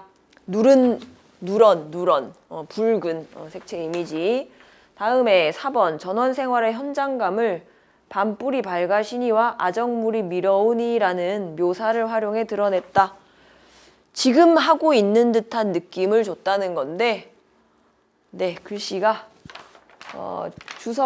주석이란다. 중량 밑에 있나? 여러분 찾았어요? A 부분에 있었구나. A 부분에 밤불이 밝아시니와 아정물이 진짜 밤에 불이 밝았고 아침물이 지금 밀어오는 듯한 그렇게 표현했습니다. 자, 그럼 5번 전원생활의 여유를 즐기면서도 생업의 현장에서 느끼는 고단함을 생리라 괴로우랴와 같은 서리적인 표현으로 드러냈다고 했는데요. 실린 부분에 대해서 물어봐줘서 참 고맙다, 그죠? 생리라 괴로우랴를 그 선지에서 서리법이라고 얘기했습니다. 우리도 그렇게 공부했었어요, 그죠? 그러면 이건 안 괴롭다는 뜻이잖아. 생활 살아가면서 뭐 이치 뭐 이런 것이 안 괴롭다는 뜻이죠. 근데 지금 선지를 보면 생업의 현장에서 느끼는 고단함을 서리적 표현, 괴로우랴와 같은 서리적 표현으로 드러냈다 했잖아. 선지 자체가 논리가 안 맞아, 그지? 저게 서리적 표현이라면 고단함일 수가 없잖아. 안 괴롭다, 안 고단하다로 해석이 된다라고 해놓고 그걸 고단함이라고 지금 선지에서 설명하고 있으니까 틀린 겁니다. 고단함이 아니라 안 괴롭다라는 맥락이었죠. 그래서 틀린 것은 5번. 다음 23번은 네, 공백공. 우리 어촌시 공백공에 대한 설명으로 가장 적절한 것은인데 글 전체적으로 한번 이렇게 슥 다 읽진 않아도 아마 답이 나올 느낌인데 여러분 한번 5번 보세요. 자신의 무력감을 깨닫는 인물이던가? 아니잖아. 벼슬 하면서 뜻은 강호에 두고 어촌 생활을 즐기는 그런 사람이었습니다. 무력감 깨닫는 애 아니고 그 다음에 3번에 상대에 대해 심리적 거리감을 느껴 자신의 생각 표현을 자제.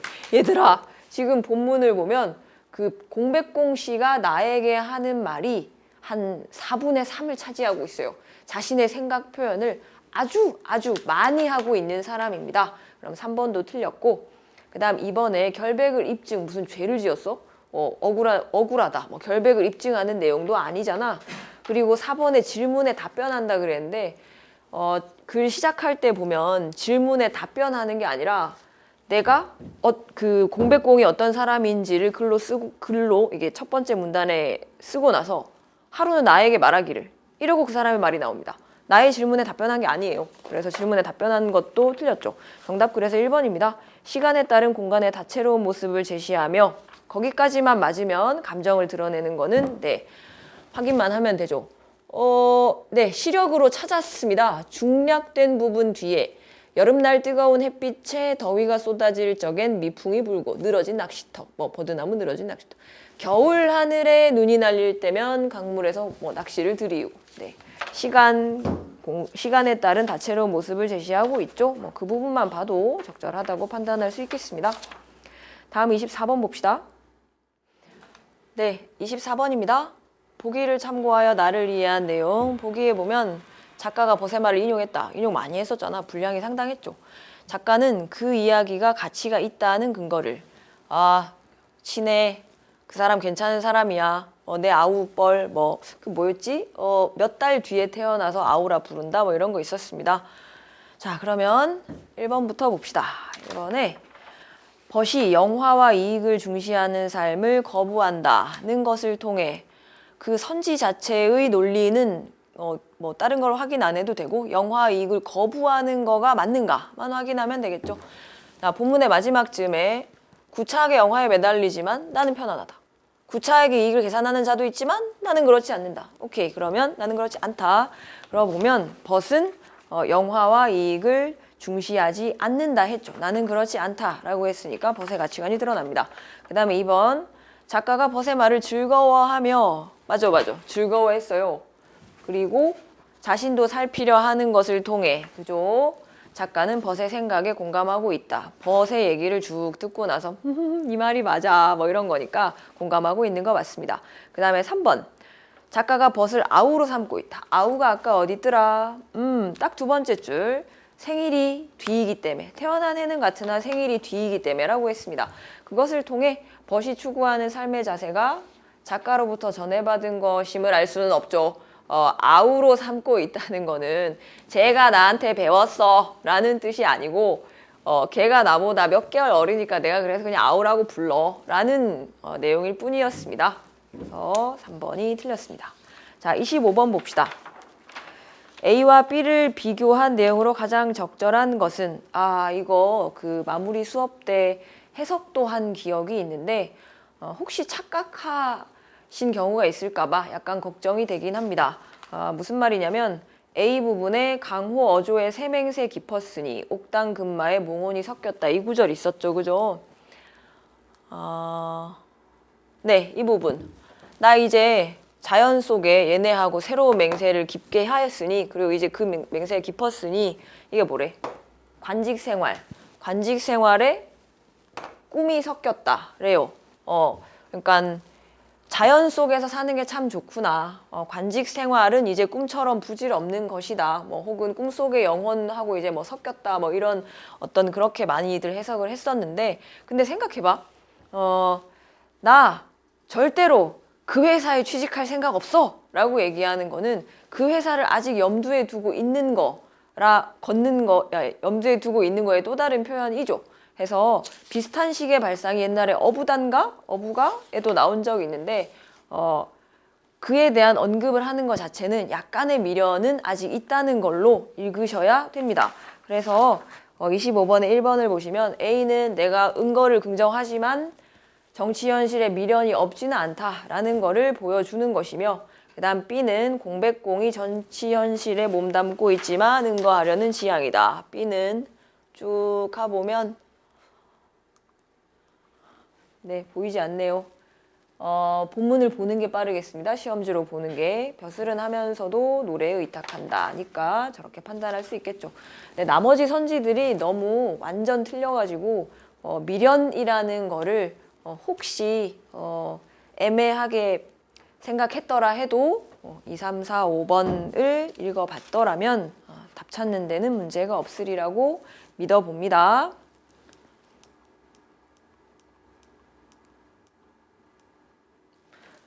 네, 다음 지문으로 갑시다. 이 식에 대한 글입니다. 이걸 우리가 지금 다 보고 있으면 시간이 너무 많이 갈 것 같은데, 이 식편에 대한 설명을 했고, 동종이식, 우리 몸은 자신의 것이 아닌 물질이 그거 되면 면역 반응 일으켜가지고 거부 반응 난대. 거부 반응 왜 일어나냐면 MHC 분자 때문에 일어난대요. 개체마다 이게 차이가 있는데 유전적 거리가 멀면, 그러니까 나랑 너무 다른 애들 거를 만약에 받게 되면 거부 반응이 강해진다라고 했어요. 그래서 이를 막기 위해 면역 억제제를 써야 되는데 이게 질병 감염의 위험성을 높이는 점이 좀 있답니다. 이식은 비싸. 그리고 이식이 가능한 동종 이식 편수가 적어가지고 대체 방법이 개발되고 있습니다. 우선 첫 번째, 전자기기 인공장기, 아이언맨 뭐 이런 거 개발하고 있는데 문제가 있어요. 그게 전자기기잖아. 전력을 공급해야 돼. 그리고 부품도 교체해야 되고, 영화에서도 막 그랬던 것 같은데요. 해서 정교한 단계에 이르지가 못했답니다. 다음에 어떤 방법이 있냐면, 네, 비슷한 다른 동물 거를 받는 이종이식이 있답니다. 이종이식도 초급성 거부 반응 및 무슨 거부 반응이 일어난다 해서 그런 거부 반응을 일으키는 유전자를 제거한 것을 사람에게 이식하는 게 성공했대요. 미니피그, 미니 돼지, 장기 크기도 비슷하고 미니 하니까 인간이랑 비슷한가 봅니다. 그리고 번식력이 높아서 단시간에 많은 개체를 꿀꿀이 생산할 수 있다는 장점이 있어서, 자, 근데 이종이식, 하여튼 그런 연구가 계속되고 있는데, 이종이식의 또 다른 문제는 내인성 레트로바이러스다. 얘에 대해서 설명이 되게 많죠. 네, 레트로바이러스는 수능 완성 유형편에 개념이 좀 나와 있던 거라서 선생님은 조금 쉽게 읽었습니다. 다음에 밑으로 내려가면 내인성 레트로바이러스의 문제가 있으니 그것을 효과적으로 제거하는, 우리 미니피그의 그 내인성 레트로바이러스를 효과적으로 제거하는 기술이 개발 중이다 라고 했습니다. 이상적인 이식편을 개발하기 위한 연구가 수행되고 있다라는 내용으로 마무리가 됩니다. 26번으로 갑시다. 적절하지 않은 것은 했는데요. 5번에 레트로바이러스는 숙주세포의 역전사 바이러스, 아니구나, 역전사 효소를 이용하여 RNA를 DNA로 바꿉니다. RNA를 DNA로 바꾸는 거가 RNA를 시력을 빨리 찾으면 되겠죠? 찾았어요. 자, 그렇다면 얘를 얘로 바꾼다는 뭐 맞는 얘기 같은데, 유전 정보 보여? 유전 정보. 숙주세포의 역전사 효소를 이용하였습니다. 자신의 유전 정보를 RNA에 담고 있고 역전사 효소를 갖고 있는 바이러스라고 했네요. 역전사 요소를 유전 정보가 아니라 그 밑에 역전사 효소를 갖고 있는 바이러스라 했습니다. 숙주세포의 역전사 효소가 아니라 자기가 갖고 있는 거야. 그래서 틀리는 거죠. 그 다음에 27번으로 갑시다. A가 갖추어야 할 조건을 물어봤는데요. A는 이상적인 이식편을 개발하자. 조건으로 적절하지 않은 것은입니다. 아까 비싸다라는 얘기 있었어요. 그죠? 비싸다. 두 번째 문단이었나? 맞네. 많은 비용이 소요될. 해서 비용을 낮춰서 정기 교체가 용이해야 한다라고 했습니다. 이거는 이상적인 이식편이라고 보기 힘들다. 그죠? 한번 만약에 이식을 했다면 그것이 영구적으로 아무런 문제 없이 가야 되는 거 아니야? 저 전자기기, 인공장기와 같은 이식편 같은 경우에 이게 인간의 장기를 완전히 대체할 수가 없다 그랬잖아. 걔네가 정기적 부품 교체와 같은 단점이 있다고 했어요. 그렇다면 정기적 교체라는 거는 사실 이상적인 어떤 이식편이라고 볼 수는 없는 거지. 해서 틀린 거 1번이고 바로 나와서 고맙네. 이번에 장기 크기가 유사해야 한다는 건 우리 미니피그 얘기하면서 나왔었어요. 그죠? 장기 크기가 사람의 것과 유사해서 딱 좋다. 그 다음에 유전적 거리를 극복해야 한다는 거는 첫 번째 문단에 유전적 거리가 멀수록 거부 반응이 강해 뭐 이런 게 있었습니다. 미니피그 얘기하면서 짧은 시간에 대량으로 생산 가능하다도 나왔었습니다. 걔네가 번식력이 높거든. 그 다음에 5번에 거부 반응을 유발하지 않아야 이상적인 이식편이 되겠죠. 28번으로 갑시다. 신문기사 일부. 네, 3D 프린팅. 수혜자 자신의 줄기세포를 이용하여 이거 그럼 이종이식의 거부 반응이 없겠네. 좋다. 네, 이런 세포 기반 인공이식편을 만들 수 있을 것으로 전망이 되고 있다. 적절하지 않은 것은 1번 전기 공급 없이도 기능을 유지할 수 있다. 당연하지. 이건 인공장기, 전자기기 인공장기가 아니니까 당연히 맞는 겁니다. 다음에 2번 동종 이식편과 달리 이식 후 면역 억제제를 사용할 필요가 없겠군. 첫 번째 문단에 다섯째 줄에 동종 이식의 개념이 나왔었어요. 그게 뭐라고 나왔었냐면 자신의 것이 여기 있네. 다른 사람의 이식편으로 동종 이식을 실시한다 했어요. 다른 사람 거 쓰면 약간의 문제가 일어날 수는 있어, 그지? 자기 거가 아닌 게 들어오면 항상 거부 반응이 일어나. 항상 거부 반응이 일어나. 하여 뭘 써야 돼? 아까 우리 면역 억제제를 쓰게 된다라고 했습니다. 근데 그것도 이렇게 어떤 위험의 요소가 있다라고 했어요. 근데 좀 전에 보기에서는 다른 사람 거를 이식하는 게 아니라 뭐로 가지고 만든다 그랬지? 자기 거 가지고 만든다 그랬거든. 자기 거 가지고 만드니까 면역 억제제를 사용할 필요가 없겠죠. 그 다음에 3번 동종 이식편과 달리 내인성 레트로바이러스를 제거할 필요가 없겠군. 이게 무슨 말이지? 동종 이식편 내인성 레트로바이러스는 얘들아 어디 나와? 저 밑줄 꺼놨네. 우리 평가원에서 기억이라고 밑줄을 꺼줬네. 내인성 레트로바이러스 동그라미 기억에 있었습니다. 네, 여기 쪽. 얘의 문제가 뭐지? 이종이식의 문제야. 이종이식에서 나올 수 있는 문제야. 그렇다면 그거를 동종이식편에서 내인성 레트로바이러스의 문제가 동종이식에서 내인성 레트로바이러스를 제거해야 한다라는 논리는 이상한 논리가 되죠. 그래서 3번은 그렇게 설명하고 있으니까 틀린 선지가 됩니다. 다음에 4번에 이종이식편과 달리 유전자를 조작하는 과정이 필요하진 않는다. 이종이식편 대표적인 애 누구? 미니돼지. 미니돼지의 그 이종이식 나오는 세 번째 문단에 봤을 때 유전자를, 거부 반응을 일으키는 유전자를 제거한 미니돼지에서 얻은 이런 얘기가 나왔었습니다. 그래서 이종 이식편은 유전자 조작 과정이 필요한데 지금 이 공공신문에서 소개하고 있는 자기줄기세포는 그런 과정이 필요가 없겠죠. 그 다음에 5번에 이종 이식편은 뭐가 일어난다 했어. 이종 이식편은 요게 일어난다 했거든. 근데 얘는 이종이식이 아니고 그리고 다른 동물을 하는 것도 아니고 내 세포를 이용해서 만드는 거기 때문에 저런 거부 반응 절대 일어나지 않겠죠. 네, 29번으로 갑시다. 29번은 기억, 내인성 레트로, 그 다음에 니은 레트로바이러스입니다. 가장 적절한 것은 보면 1번 기억은 니은과 달리 자신이 속해 있는 생명체의 모든 세포의 DNA에 존재한다 했습니다. 기억, 니은 나오고 각각 비교를 물어보거나 이런 문제 나오면 앞뒤 보고 시력으로 확인해 주라 했습니다. 자, 기억을 확인해 보면 생명체 DNA의 일부분이라 했고 사람을 포함한 모든 포유류에 존재한다 했습니다. 그런데 레트로바이러스는 바이러스야, 그지? 바이러스고 다른 세포를 감염시키는 바이러스야.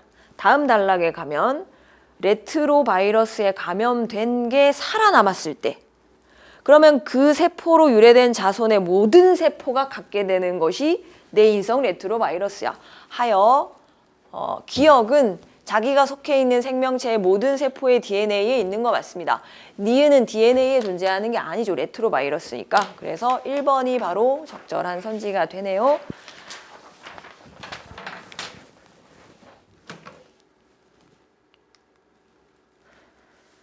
네, 현대소설은 자전거 도둑이 출제됐습니다. 연계작품이라서 아마 내용 파악도 상당히 쉬웠을 거라 생각이 됩니다. 30번에 1번 네, 그냥 정답이 1번이죠. 이 소설 줄거리 아시는 학생들은 너무 간단했을 것 같습니다. 30번은 따로 설명을 하지 않아도 될 것 같은데 뭐 2번 정도만 보고 갈까요? 아버지는 소주 2병을 덜 받아왔기 때문에 곤란했지만 나에게 당황한 내색을 하지 않았다? 저 밑줄 친 디귿만 봐도 아버지의 얼굴은 금세 민망할 정도로 하얗게 질렸단데 내색을 하지 않았다는 티가 안 나야 되는데 그죠? 티가 너무 나셨어. 자, 31번으로 갑시다. 윗글을 감상을 하는데 이것도 연계작품이라 너무 쉽게 풀었을 것 같습니다. 5번을 보시면 거래를 끊어도 표가 나지 않을 사람이었다. 아버지 가게가 구멍가게였거든. 그 아버지와 거래를 끊지 않은 혹부리 영감에 대한 기억은 나에게 형편이 어려운 사람들 간의 유대감, 이 소설하고 전혀 상관없는 제 신문 내용과 전혀 상관없는 선지가 됩니다. 그 다음에 32번으로 가시면 보기를 참고하라. 보기가 등장인물의 내면 심리나 사건을 설명하는 방식이 몇 가지가 있다라고 했습니다. 첫째, 의자. 3가지 서술 방식. 서술자가 대놓고 설명, 직접 제시라 하죠, 여러분. 자, 그 다음에 둘째는 서술자가 묘사만 한다, 보여주기만 한다. 그러면 파악은 누가 한다? 의미는 독자가 파악한다. 셋째는 어린 나로 시선을 제한하고 내 눈에 보이는 것만 써줘. 그러면 독자는 마치 지금 사건 현장에 직접 있는 듯한 느낌을 가질 수 있고 의미는 둘째 방식처럼 누가 해석해야 한다? 독자가 해석해야 된다. 자, 봅시다. 1번 기억에 대한 설명이네요. 서술자가 아버지의 내면을 설명하여 자, 그게 기억 보자. 그 구멍가게에 대한 아버지의 몰두와 자존심은 각별했다. 맞네. 아버지의 몰두와 자존심은 각별했다. 그렇게 되면 누구의 해석을 통해 받아들이게 된다, 독자가? 누구의 해석을 통해? 서술자의 해석을 통해 받아들인다 했다. 맞습니다. 그 다음 2번. 서술자가 유년 나의 행위를 니은에서 묘사했다. 묘사, 니은 맞아? 그러네. 먹지 않고 쥔 채에 서 있었다. 자, 묘사할 때는 의미는 누가 해석해야 돼? 독자 스스로. 맞습니다. 다음 3번. 디귿이 우리 아까 봤던 티난 아버지. 금세 하얗게 질렸다. 자, 이거를 유년 나로 시선을 제한하여 아버지의 내면이 직접적으로 서술되지 않았던 걸로 생각한다면 그 경우라면 내면은 누가 판단하는 거야? 자, 제한하여 묘사만 하는 걸로 봤다면 그 경우는 독자가 둘째 방식처럼 독자가 의미를 해석해야 되는 거죠. 맞습니다. 4번 유년 나로 시선을 제한하여 혹부리를 묘사했다고 생각한 독자. 그게 리을이라. 본다면 장면을 직접 보는 듯한 맞네요, 그죠? 그리고 혹부리 영감의 행동이나 모습 맞죠? 혹부리 영감은 두터운 입술을 떠들쳐 침방울을 튀겼다. 행위 맞죠? 네, 그러면 틀린 것은 5번이겠습니다. 미음을 유년 나로 시선을 제한하여 아버지의 행위와 표정을 묘사하면서 저거 18병의 소주를 넉나간 사람처럼 쓰다듬던 행위, 넉나간 사람처럼 쓰다듬던 아버지. 자, 그러면서 유년나의 심리를 함께 제시하여 라고 했는데 어떡하나. 미음의 밑줄이 눈물을 보이고 말았다 까지만 있어요. 아버지 하는 나의 어떤 그거는 그 밑줄에 들어있지도 않고, 미음에는 아버지가 눈물을 보이고 말았다, 아버지가 소주를 쓰다듬었다 라는 그 행동만 있거든. 해서 심리를 함께 제시했다고 볼 수 없기 때문에 틀립니다. 자, 그 다음 지문은 고전소설 지문입니다. 네, 어떤 지문이 나올까 궁금했었는데 유시 3대록 수특에 있던 그 한 집안의 그 수많은 인물들과 그 결혼 관계에 대한 어느 장면이 나올지 모르는 그런 소설이 결국 출제가 됐네요. 중략으로 중간에 나뉘어 있고, 그리고 앞부분하고 뒷부분이 좀 다른 얘기 같았어요. 그죠? 유세기가 허락 없이 백공과 혼사를 결정했다고 여긴 선생은, 나 그래서 백공이 여자인 줄 알았어. 선생은 유세기를 집에서 내쫓는다. 선생이 내쫓았다. 아들, 선생의 아들이 유세기구나. 네, 백공, 혼사를 했다는, 혼인은 좋은 일이다. 아니 어찌 이같이 좋지 않은 일이 일어나는가. 내가 한림의 재주를 아껴 사위를 삼고자 했는데 선생 형제는 도학 군자라 문책하시는구나. 내가 어찌 일이 된 건지를 밝히겠다 하고 사위를 삼고자 하였더니 라고 했으니까 이제 백공이 여자가 아니라는 게 밝혀졌어요. 자기 딸을 유색이랑 결혼시키려고 했던 것이지. 자, 백공이 집안에 가서 선생 형제를 보고 인사를 하고 흔쾌히 웃으며 뭐라 말했습니다. 이제 무슨 일이 있었는지를 말하는 거겠죠?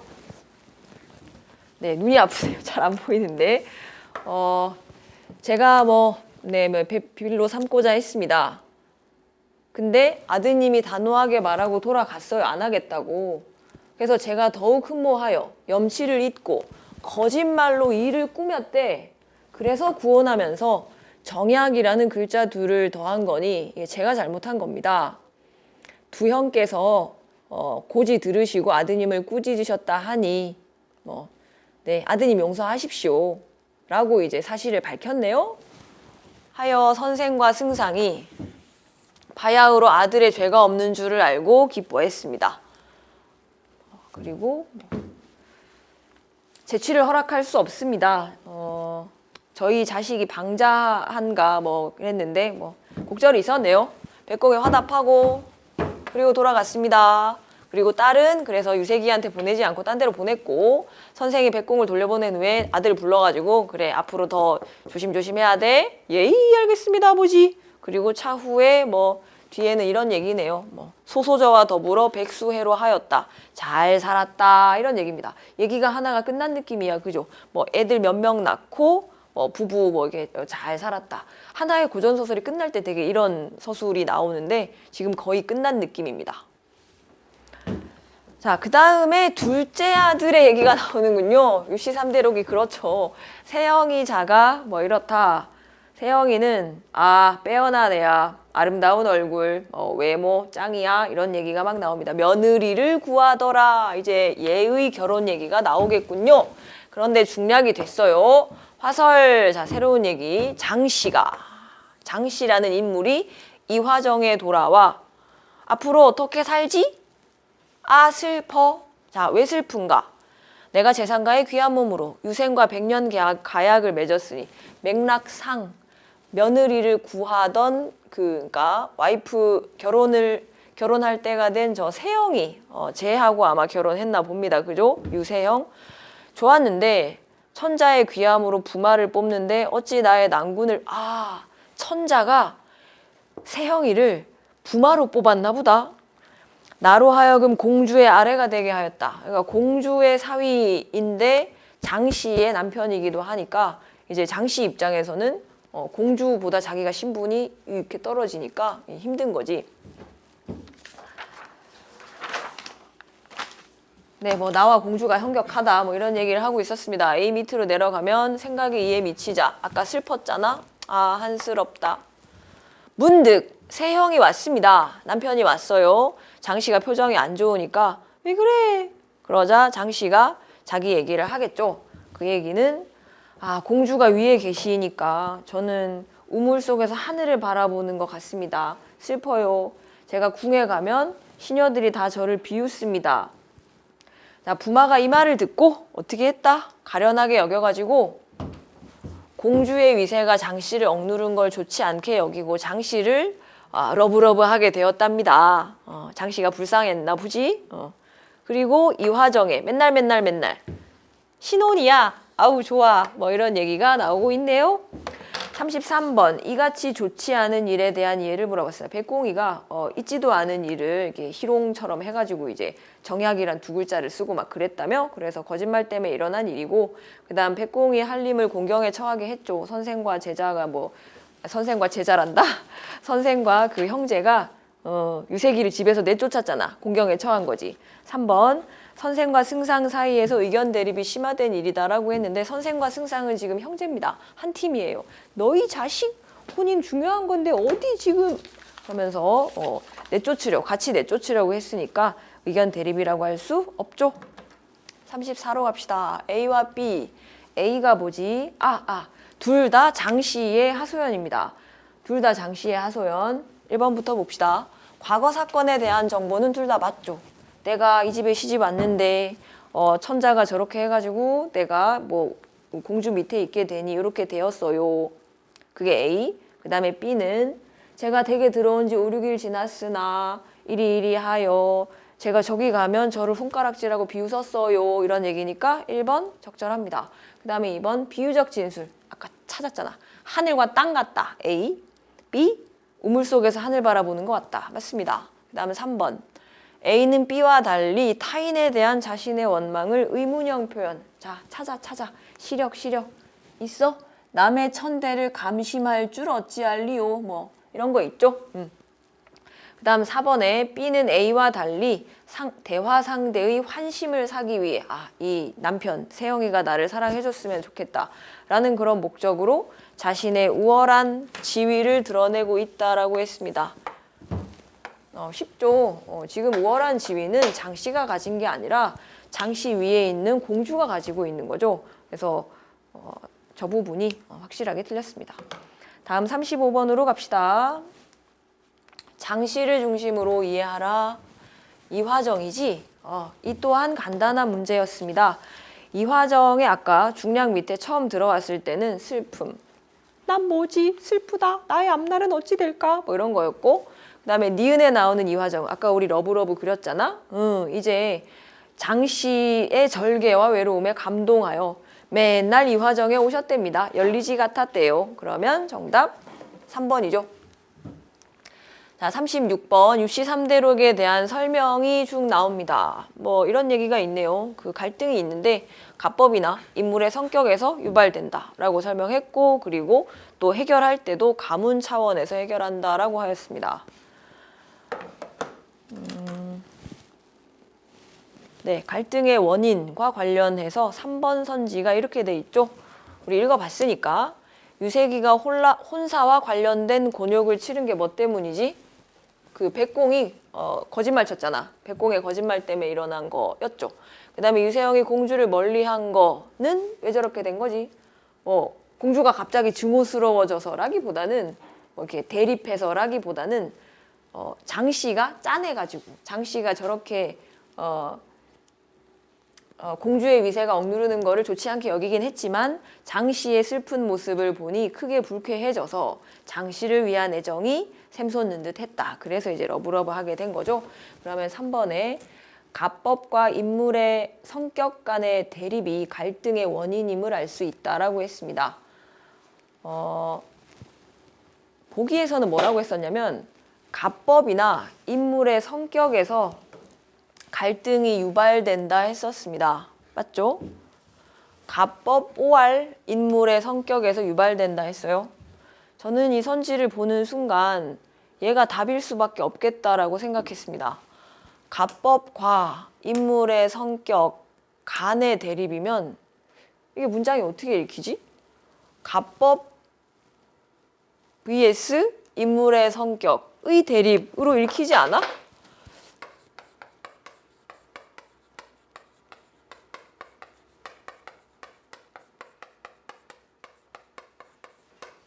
네, 근데 다시 읽어보면 가법과 그리고 인물의 성격 간의 대립이라고도 읽혀요.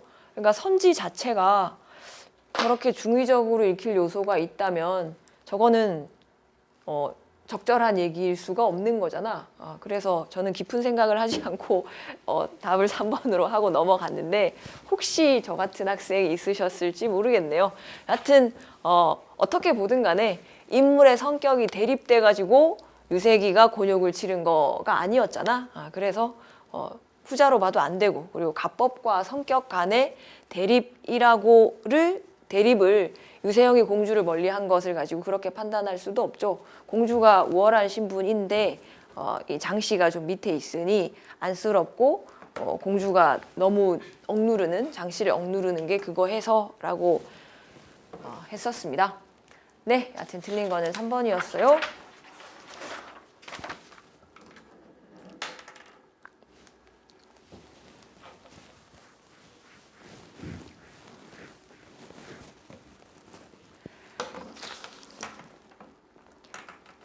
자, 37번부터 가도록 합시다. 37번은 첫 번째 문단은 뭐 조약이 무엇인지 이게 조명 때문인 것 같은데 잘 안 보입니다. 조약은 네, 뭐 이런 것이고 안 보여요. 국제관습법은 여기서부터 조금 보이기 시작해. 뭐 규범이다.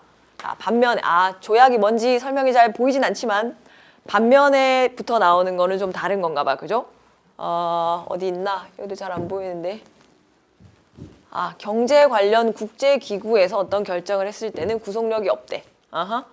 바젤위원회가 결정한 BIS, 이게 뭔지 잘 모르겠는데요. 밑에 뭐 그런 말이 많이 나오더라고요. 그죠? BIS. 자, 요런 거와 같은 것들이 비회원의 국가에서도 엄격히 준수되고 있다. 신기하네. 법적 구속력이 없는데 엄격히 준수한다? 회원도 아닌데 왜 이런 규범적 성격이 나타나는 걸까? 자, 이 글은 전체적으로 이런 얘기입니다. 이런 얘기예요. 그러니까 이거 법적 구속력 없는 거야. 근데 왜 속하지도 않은 국가, 속하지도 않은 단체, 그런 은행들이 이걸 열심히 잘 지키지? 그 왜 어떻게 설명할 수 있지?를 설명하는 글이 되는 것이죠. 네, 밑으로 내려가면 일단 비율에 대해서 나오는데 바젤위원회에서 도입한 것이고 이 위원회에서는 8%는 되어야 한다라고 얘기했습니다. 식이 여기 있네요. 식 물어보겠지 뭐. 물어볼 때 찾아서 확인합시다. 자기 자본은 기본 자본, 보완 자본 및 단기 후순위 채무의 합으로 무조건 식을 물어보겠구만. 다음 위험 가중 자산은 보유 자산의 각 자산의 신용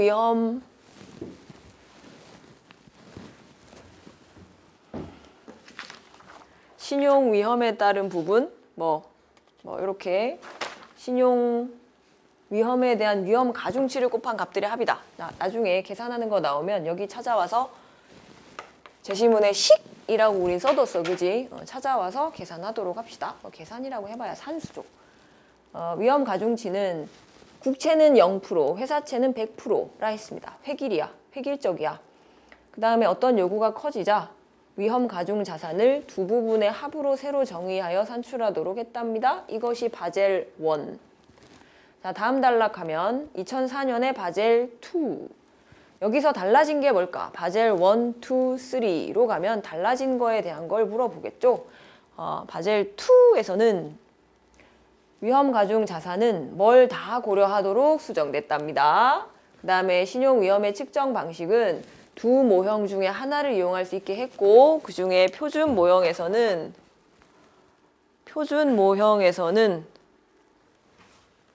여기 있네. 두 모형 중에 하나를 쓰는 건데 표준 모형에서는 국채는 0에서 100, 바뀌었다. 아까는 국채는 0%였는데 그 다음에 회사채는 20에서 150 까지 할 수 있게 됐다. 뭐 예를 들어 설명해 줍니다. 회사채가 100억인데 신용위험 가중치가 20이면 곱하는 거야. 그러면 위험 가중 자산에서 회사채는 20억으로 계산하면 된답니다. 이거 계산하는 게 뒤에 있겠죠? 그 다음에 내부 모형으로 할 수도 있는데 그거는 은행이 위험 측정 방식을 선택하면 감독기관이 승인하고 그 은행이 그걸 사용하면 되는 방식이랍니다. 두 방식 중에 쓸 수 있다 했어요. 자, 그 다음에 네, 바젤 3로 갑시다. 바젤 3는 뭐가 달라졌지? 우와, 엄청난 아까 뭐 합쳐서 자기 자본이다. 뭐의 합이 자기 자본이다라고 했는데 그 중에 하나 뺀답니다. 방식이 달라지겠죠? 값이 좀 달라지겠죠. 그다음에 기본 자본의 비율이 최소 몇 프로? 6%. 6%라고 했어요. 그것이 이제 큰 변화. 자, 바젤 협약은 바젤 위원회가 한 건데 28개국의 당국들이 회원이래요. 우리나라 가입했는데 우리나라 가입하기 전부터 그거 시행했대. 법제에도 있었대. 와, 회원국이 아니었을 때도 저걸 따랐대. 왜 이런 규범적인 일이 발생하는 걸까? 그걸 이 글에서 뭐라 설명해? 이렇게 설명하죠. 바젤 기준을 따름으로써 은행이 믿을만하다는 징표를 국제금융시장에 보여주어야 한다. 우리 은행에 투자하세요. 뭐 이런 거. 재무 건전성을 의심받는 은행들이 국제금융시장의 자리를 못 잡으면 안 되잖아. 그래서 따랐다는 거야. 법적인 구속력이 없음에도 재무 건전성을 보여주기 위해서 따랐대요. 자, 마지막 바젤위원회에서는 뭐 기준을 협의 제정하는데 법적 구속력이 없다는 것 또한 밝히고 있답니다. 100개가 넘는 국가가 채택하고 있는데요. 형식적으로 구속받지 않는 국가, 아까 뭐 28개국이 회원이라며, 근데 구속받지 않는 국가들까지, 그러니까 100개가 넘겠죠. 자발적으로 하고 있다. 이걸 뭐라 한다? 말랑말랑한 법. 아우, 이름이 너무 귀여운데? 자, 이거 그럼 말랑말랑한 법이 무슨 뜻이야? 구속력이 없는데 회원이 아니어도 그냥 구속 당한대. 그거를 지켜준대. 시행한대. 이때 이 글의 맨 처음에 등장했던 조약이나 국제관습법은 딱딱한 법이다. 법적 구속력이 있다. 뭐 이런 거 아니겠어요? 자, 그러면 지금 본 그 말랑말랑한 법에 대해 물어보는 문제가 41번이죠. 41번 먼저 봅시다. 기억에 해당하는 사례를 물어봤는데요. 뭐라고 설명해주면 된다? 우리가 그 회원도 아닌데 우리가 지키는 거, 그런 거를 얘기해주면 됩니다. 네, 5번에 보면 바젤위원회 회원이 없는 국가, 그러니까 뭐 바젤위원회 회원도 아닌데 거기서 바젤 기준을 제도화해가지고 효력을 굳이 구속력을 그 바젤 기준의 구속력을 지켜주는 거, 그거니까 정답이 5번이죠. 4번은 회원인 국가잖아. 걔네는 말랑말랑한 게 아니야. 말랑말랑한 거를 설명할 때는 뭐라 해줘야 된다? 구속을 받지 않는 국가에서까지 자발적으로 시행하고 있는 걸 보여주면 되죠. 기억에 바로 앞 구절 보시면 됩니다. 자, 그러면 앞으로 돌아와서 37번이 전반적인 문제, 전반적인 이 글의 흐름을 이해했느냐 하는 건데 바젤위원회의 바젤 1, 2, 3 그것이 몇 년도에 2로 변했고 몇 년도에 3로 변하면서 이게 빠지고 이게 추가되고 뭐 이런 양상을 서술을 쭉 해줬죠. 그리고 규범성, 회원이 아님에도 그 법적 구속, 그러니까 규범을 받아들여 주는 이유는 뭘까를 처음과 끝에 설명했으니까 정확히 정답이 1번이 되겠습니다. 그 다음에 38번으로 갑시다. 알 수 있는 내용이 아닌 것은 이라고 물어봤는데요. 얘들아, 조약은 첫 번째 문단에 나왔었죠. 첫 번째 문단 첫 번째 줄에 구체적인 권리와 의무를 명시적으로 합의하여 창출하는 것이다 라고 했습니다. 1번 적절한 것이고 그 다음에 2번에 새로운 바젤 협약이 발표되면 기존 바젤 협약에서의 기준이 변경되는 경우가 있다라고 했는데 그게 어디 나오더라? 나 아까 봤는데 끝에서 세 번째 문단 있죠? 끝에서 세 번째 문단이 어디지? 네, 역시 잘 보이지 않죠? 시험지로는 개정하는 효과가 있다로 끝나는 건데 여기 있네요. 새롭게 발표되는 바젤 협약은 이전 협약에 들어있는 관련 기준을 개정하는 효과가 있다라고 나와 있습니다. 그 다음에 3번 딱딱한 법. 아까 41번은 말랑말랑한 법에 대한 문제였는데 38번에 3번은 딱딱한 법이네요. 일반적으로 제재보다는 신뢰로서 법적 구속력을 확보하는 데 주안점이 있다라고 했습니다. 신뢰로서 법적 구속력을 확보하는 것이 말랑말랑한 법이죠. 법적 구속력을 가지고 확보하는 것은 딱딱한 법이죠. 지금 3번은 설명이 틀렸어요. 그죠? 그러면 이거 41번 문제와 38번 문제는 진짜 마지막 문단에 말랑말랑한 법과 딱딱한 법만 이해했어도 정답이 나와 버리는 알고 보면 그런 문제였습니다. 그죠? 그 다음에 5번 선지에 세계 각국에서 바젤 기준을 법제화하는 이유가 뭐야? 우리 믿을만 할 수 있다고. 아까 그 마지막 문단쯤이었나? 마지막 문단쯤이 아니고 마지막에서 두 번째 문단이었구나. 우린 재무적으로 건전해요. 우린 믿을만 해요. 라는 징표를 국제금융시장에 보여줘야 했던 것이다. 바젤 기준을 따름으로써 라는 선지가 있으니까 5번은 적절합니다. 39번으로 갑시다. 네, 저 비율에 대한 이해로 적절한 것은 하고 물어봤습니다.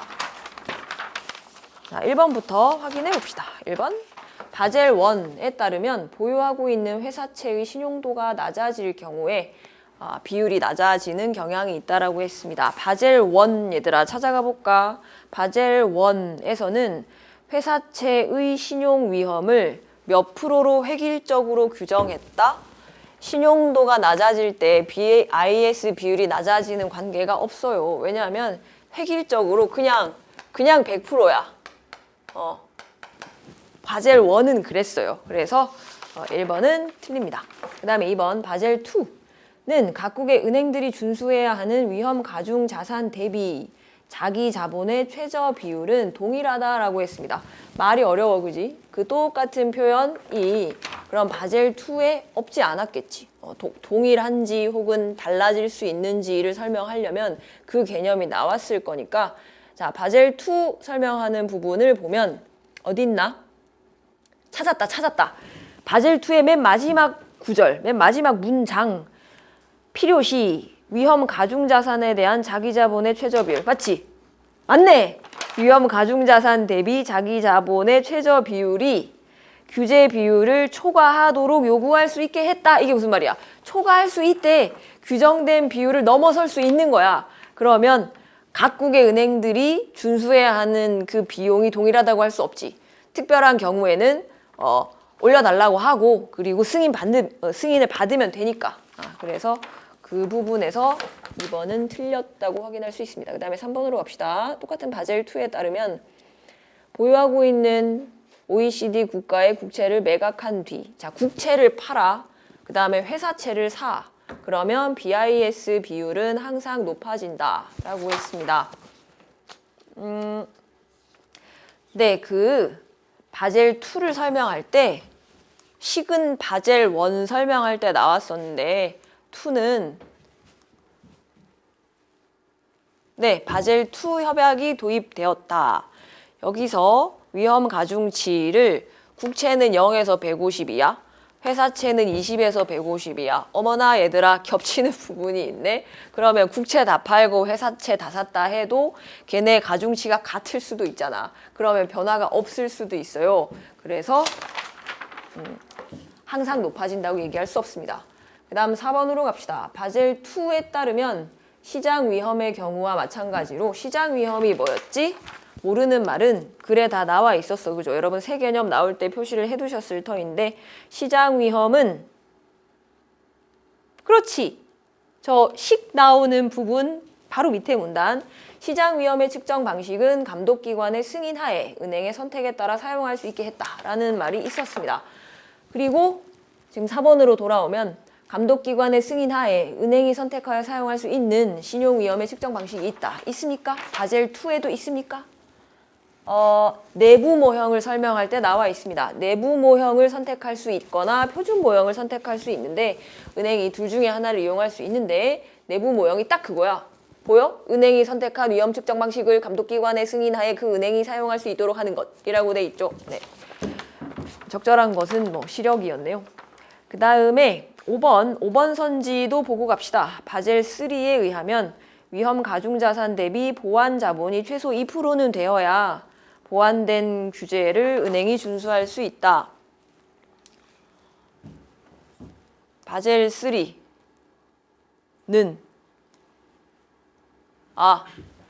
바젤 3가 여기 있습니다. 여기는 위험 가중 자산에 대한 기본 자본 비율이 최소 6%가 되게 보완한 어떤 협약이야. 그러면 저 말과 그다음에 지금 선지에 나오는 보완 자본이 최소 2%는 되어야 한다라는 말이 같은 말이 될 수 있나? 얘들 아까 식 써놓은 부분 있죠? 식이라고 우리 써놓은 부분에 가서 자기 자본이 뭐뭐뭐뭐뭐뭔지 확인 가능하시나? 자기 자본이 기본 자본 플러스 보완 자본 플러스 나중에 바젤 3에서는 빼는 단기 후순위 둡시다. 그 다음에 위험 가중 자산이었어요.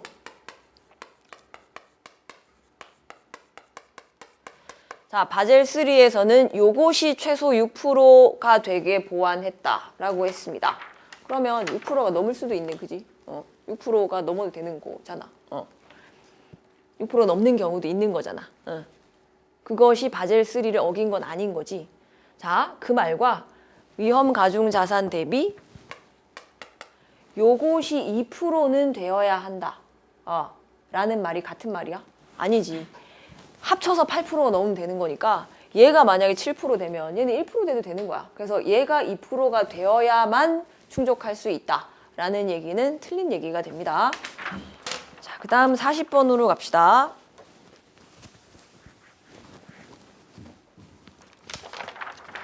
(40번은) 갑은행입니다.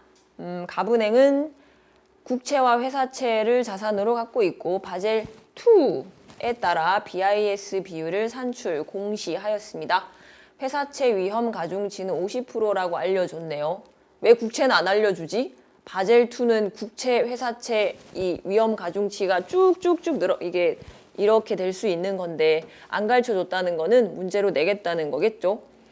네, 자기 자본 나와 있고 위험 가중 자산 나와 있습니다. 우리 식 안 지우길 잘했다. 그죠? 좀 이따 써먹읍시다. 1번.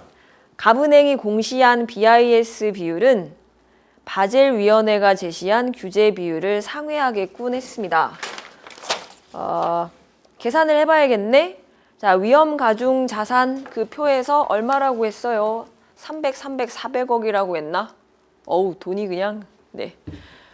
위험 가중치를 반영하여 산출한 위험 가중 자산이 쫑쫑쫑 세 가지 합쳐 그러면 1000억이야, 그지? 억 빼자. 그 다음에 자기 자본은 바젤 2에서는 세 가지 다 더하는 것이죠. 더해보세요. 50, 20, 40 얼마야? 110이야? 1000분의 110 그러면 11%야? 그런 거 같아, 그지? 8%보다 넘네? 넘는 거 맞습니다. 자, 그 다음에 2번은 갑은행이 보유 중인 회사채의 위험 가중치가 20%였다면 지금 보기에서는 50%라 했어요. 그죠? 근데 만약에 20%였다면 그러면 위험하지 않은 거네. 그러니까 덜 위험한 거네. 그렇다면 BIS 비율은 공시된 비율보다 높았겠군. 위험 가중치를 곱한 합이 요거잖아. 그러면 그 위험 가중치를 곱한 합이 작아지죠. 작아지면 분모가 작아지면 실제로는 더 크게 되겠지. 전체 값은 더 크게 되겠죠. 그래서 BIS 비율은 더 커집니다. 2번 맞아요. 분모가 작아지니까 라고 생각하시면 됩니다. 그 다음에 3번. 갑은행이 보유 중인 국채의 실제 규모가 회사채의 실제 규모보다 컸다면 위험 가중치는 국채가 회사채보다 낮겠군이라 했습니다. 지금 우리가 보고 있는 거는 위험 가중치를 가지고 계산하는 값이야. 그죠? 그래서 그것들을 합한 건데 지금 3번에서 얘기하는 건 실제 규모가 어땠을까라는 거야.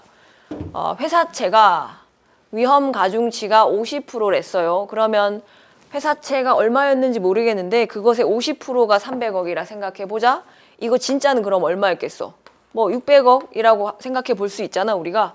근데 국채가 금액이 지금 300억이야? 국채의 위험 가중 자산에 해당하는 게 300억이야. 그렇다면 국채의 실제 규모가 지금 회사채 실제 규모인 600억보다 만약에 컸다면 위험 가중치는 국채가 회사채보다 낮았겠죠. 곱하기 퍼센트를 곱하기를 해줄 때 600보다 큰 값에다가 더 적은 걸 곱해야 비슷하게나마 나왔을 거 아니야. 문과적인 생각인데 뭐 간단히 예를 들어서 하셔도 별 문제는 없을 것 같고 600억에다가 50% 곱한 게 300억이야. 근데 더 큰 값에다가 그러면 50%보다 더 작은 값을 곱해야 300억이 된다. 그런 얘기입니다. 자, 그럼 마지막 5번 봅시다. 갑은행이 위험 가중 자산의 변동 없이 보완 자본을 10억 증액한다면 바젤 3 협약에서 보완된 기준을 충족할 수 있겠군이라 했습니다. 바젤 3 협약에서 보완된 기준이 뭐야? 기본 자본의 비율을 최소 6%가 되게 하라 였잖아. 지금 가중자산이 1,000억 원 다 합한 거, 그 다음에 기본 50억, 괜히 지었다, 그죠? 보완 20억, 단기 후순위 채무 40억인데 바젤 3에서는 단기 후순위 채무 40억을 빼. 이거 이제 계산하지 않아요. 제외했고, 그럼 우리 신경 안 써도 돼? 요거를 보는데 이게 기본이고 이게 지금 보완이잖아. 바젤 3에서는 기본 자본을 6% 이상으로 맞춰주라 했습니다. 자, 그렇다면 5번에서 얘기하는 것처럼 보완 자본을 10% 증액하는 거는 얘를 6% 이상으로 맞춰주는 거랑은 관련이 없죠. 그래서 충족할 수 없습니다. 기본 자본을 10억 원을 증액했다면 맞았겠죠. 충족했겠죠. 네, 41번은 아까 했고, 그리고 42번은 문맥상 바꿔 쓰는 문제인데요. 이번엔 좀 길게 나왔어요, 그지? 앞뒤를 읽고 거기에 심하면 아예 발을 들이지 못할 수도 있다. 관용적 표현의 의미인데 앞을 봤어야지. 재무 건전성을 의심받는 은행은 국제금융시장에 자리를 잡지 못하거나 아니면 아예 국제금융시장에 나올 수도 없는 뭐 이런 거가 된다라고 해야 되죠. 그래서 바젤위원회에 가입 혹은 미가입하고는 다른 얘기입니다. 가입하지 않아도 재무 건전성을 이렇게 보여주면 충분히 뭐 여기 투자할 만하다를 시장에 보여줄 수 있다고 했으니까 위원회에 가입하고 가입하지 않고는 별로 중요한 게 아닙니다. 자, 드디어 마지막 지문으로 갑시다.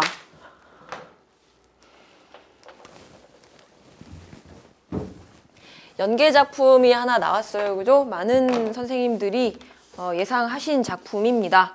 바람이 불어. 그리고 문제도 어렵지 않았습니다.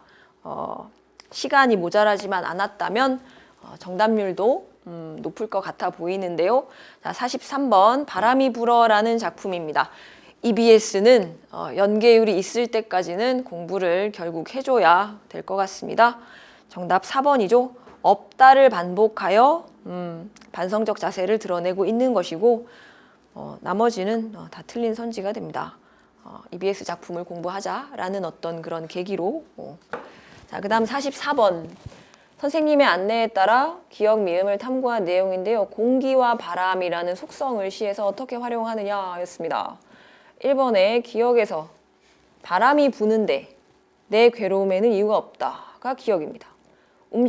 움직임이라는 바람의 속성을 괴로움이라는 내면의 흔들림을 지각 깨닫는 계기.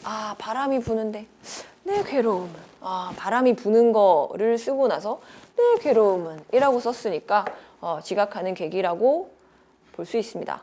그 다음에 니은 바람이 부는데 내 발이 반석 위에 섰다. 이걸 가지고 끊임없이 움직이는 바람의 속성을 활용해 내 발을 반서기로 이끄는 힘? 그럼 바람이 나를 이끌어 갔어? 그렇게 나왔어야 되는데 바람 때문에 내가 반서기에 선 거는 아니죠. 바람이 나를 이끌어 갔다고 볼 수는 없죠. 그래서 2번이 틀립니다. 자, 마지막 45번 문제입니다. 보기를 바탕으로 나를 감상한 내용으로 적절하지 않은 것은입니다. 새가 현대인의 알레고리다. 억압하는 일상을 벗어나지 못한다. 본질을 잃어가는 아이러니, 그리고 가능성조차 외면하는 현대인의 모습을 보여준다라고 했습니다. 나에 보면 밑줄 친 미음의 두 줄 위에 불쌍하다. 새 장문을 활짝 열어놓아도 날지 않고 닭처럼 모이를 향해 달려갈 수 있을 때까지 그냥 걷는데 이게 이제 아예 꿈을 꾸지 않는 거지. 나갈 수 있는 애고 원래 날아다니는 것이 본질인 아이들인데 그냥 걸어 다닌대. 네, 그래서 4번을 보시면 새 장문이 열려도 날지 않고 모이를 향해 달려갈 수 있을 때까지 그냥 걸어가는 거, 이거 어떤 모습이지? 그냥 일상에 그냥 살아가는 거야. 아예 가능성조차 외면하는 현대인의 모습이라 할 수 있습니다. 근데 4번 선지에서는 자신의 본질에 충실하다 보니라고 설명했어요. 새의 본질을 걸어가는 거, 날지 않는 거라고 판단할 수 있습니까? 절대 아니죠. 그래서 자신의 본질에 충실하다 보니라는 것은 정답지, 그러니까 적절하지 않은 답지가 되는 근거로 보시면 되겠습니다. 좀 오래 걸렸는데요. 45번까지 다 같이 보시느라 수고하셨습니다.